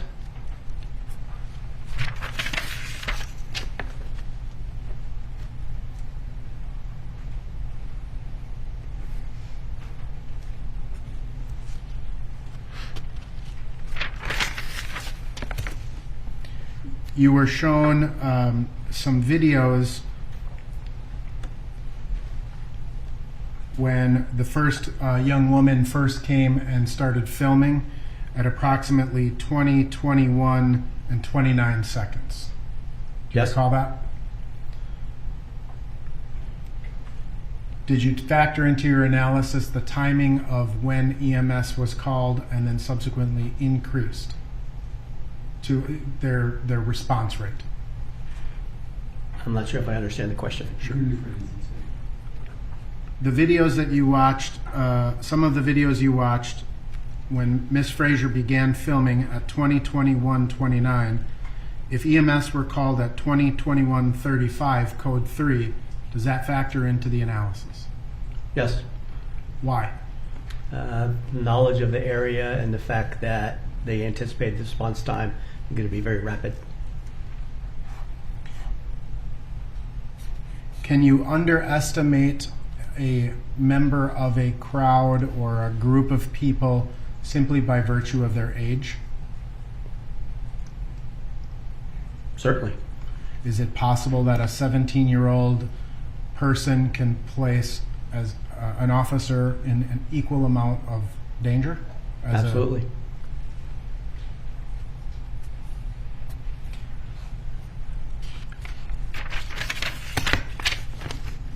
You've seen other videos from other officers and you became aware, or did you become aware of the traffic patterns and the number of people driving by? Yes.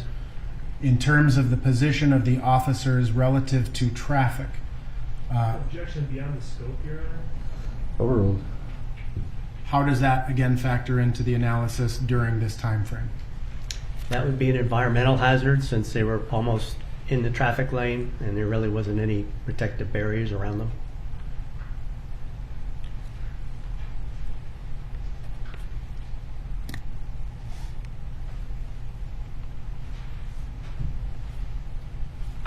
I show you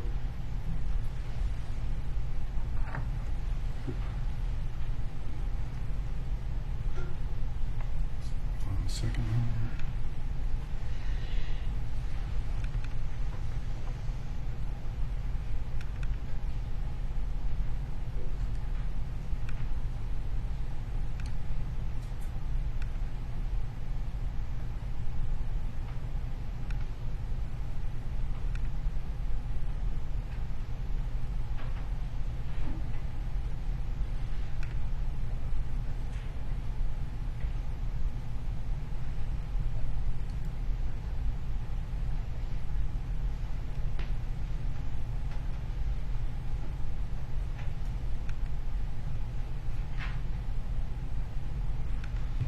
I'm going to just show you one snippet at 20:24:01 from Officer Lane's body camera. Is already in evidence, I believe, as Exhibit 49. Get him off the ground, bro. You can get him off the ground, you being a bum right now. He enjoying that shit. He enjoying that shit. He a fucking bum, bro. He enjoying that shit right now, bro. You could have fucking put him in the car by now, bro. He's not resisting the rest of the shit. You enjoying it, look at you. Your body language explains it. Ending at 20:24:26, did you observe Mr. Floyd's leg in that moment? Yes, Would a reasonable officer interpret that to be a form of active resistance? possibly. Did you observe, how did you observe Officer Lane push that leg down? Was it gently or forcefully? Forcefully, he took both his hands. If we could take this down, Your Honor, for a moment.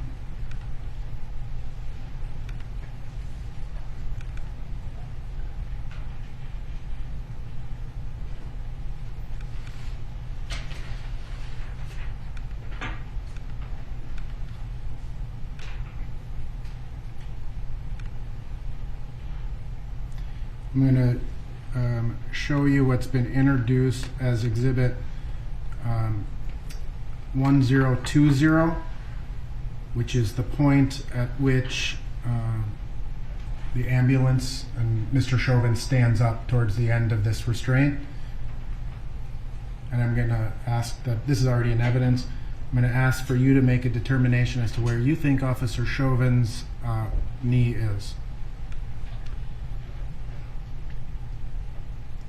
Looks to be on the left shoulder blade of Mr. Floyd. So it's fair to say that throughout, we'll just let this finish.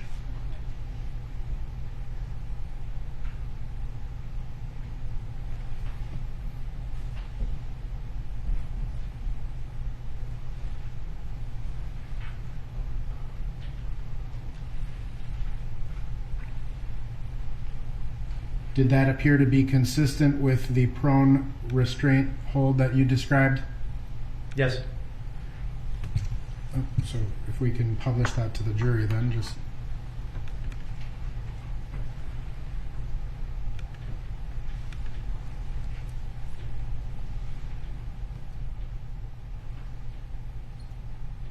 Would you agree that on the left-hand side it appears that Mr. Chauvin's knee is on the neck of Mr. Floyd?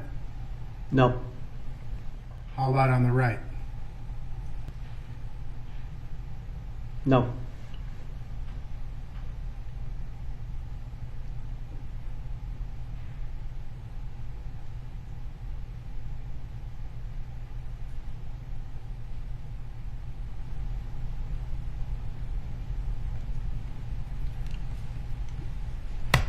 So from that perspective, Mr. Broad, does it appear to be consistent with a reasonable officer's use of the prone restraint technique?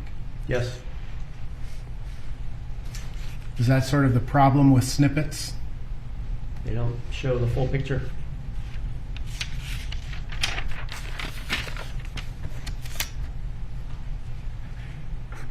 Would you agree that well, you tell me, if if a group of people is compliant and passive at one moment, does that mean they're going to be at the next?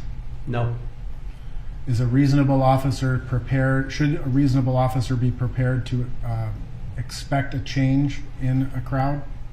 That'd be part of the situational awareness and planning process.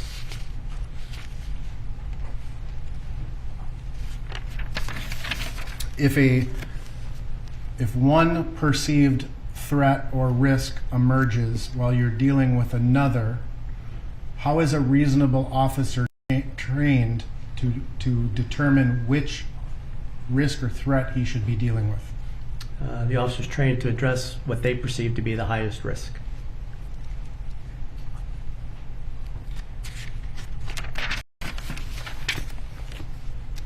If a reasonable officer has reason to believe that a person is passed out, can a reasonable officer be trained that if that person comes to, they may be more violent? They could. Has that happened to you in your law enforcement career? It has. And is that something a reasonable officer would take into consideration in assessing whether it be a use of force or a use of prone restraint? They should take it into account. Would that cause a reasonable officer to be more or less concerned? Aware and more concerned. I have no further questions. Any recross? I do.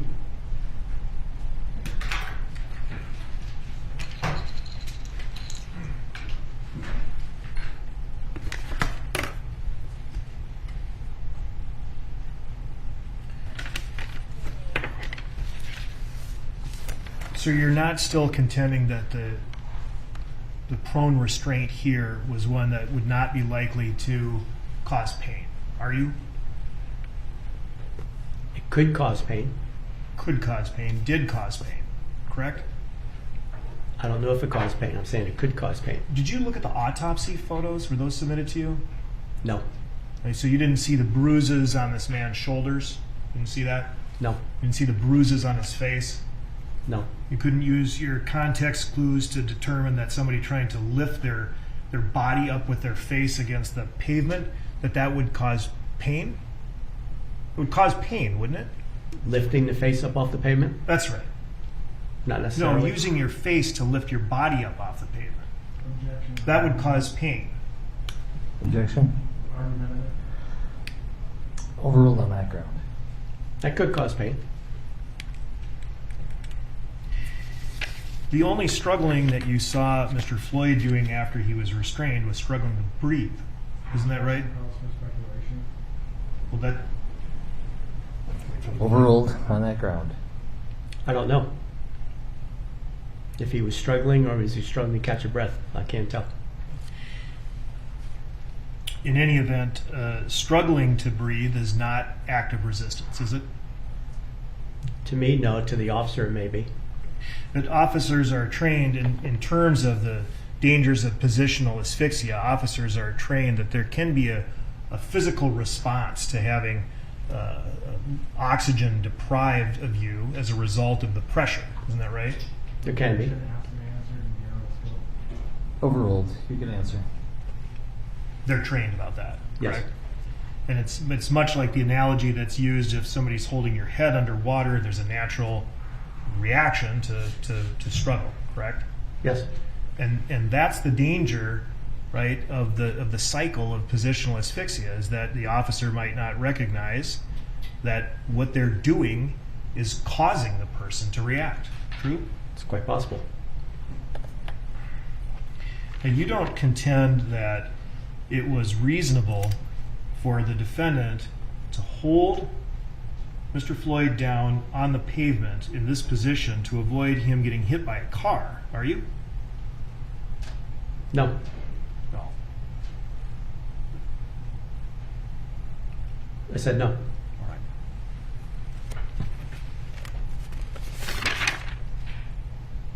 All right. Thank you, Your Honor. Nothing further. Anything further?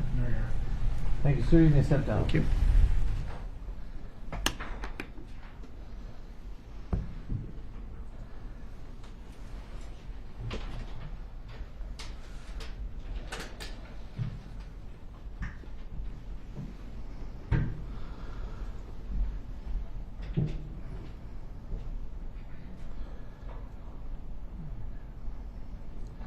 Members of the jury, our next witnesses are not available till tomorrow, and so we're going to recess for the day. The lawyers and I have some issues to deal with right now, and also at 8:45 tomorrow, but we still hope to start about 9:15 or 9:30 tomorrow. Hopefully we'll be done with our issues by then. So have a good night. Don't talk to anyone. Don't watch the news. Thank you.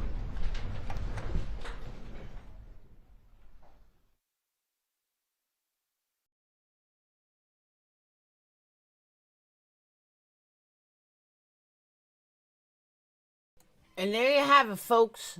Another half a day for the judge. So what was this guy saying? I see he burned him at the end. It sounded like he totally burned him at the end.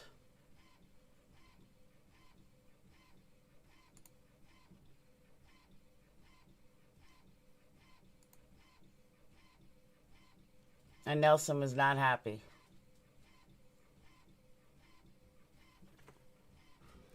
Isn't it fun?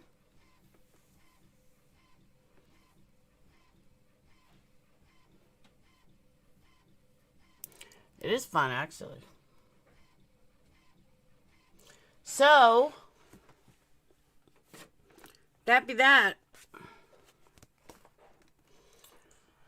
Alrighty then. The guy was playing dumb. Why was he on all day?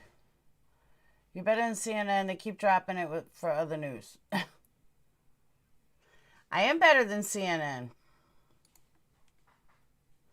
Yeah, but it sounds like he burned him at the very end. I like Nelson too. I really do. But I bet he's sitting there going, we have no fucking case. I got no case. What am I going to do without a case? Welcome, 4 new members. I didn't realize I got 4 new members. Definitely hotter than CNN. Although there are some hotties there. Ow. Alright, I'm going to shut down. I got some stuff I got to do. I may go live on my other channel while I'm in the car. Mom. And I will see you guys later. Mom, you need to go shopping for, like, stuff. What stuff? You need to get shampoo, body wash, toilet paper, and stuff like that.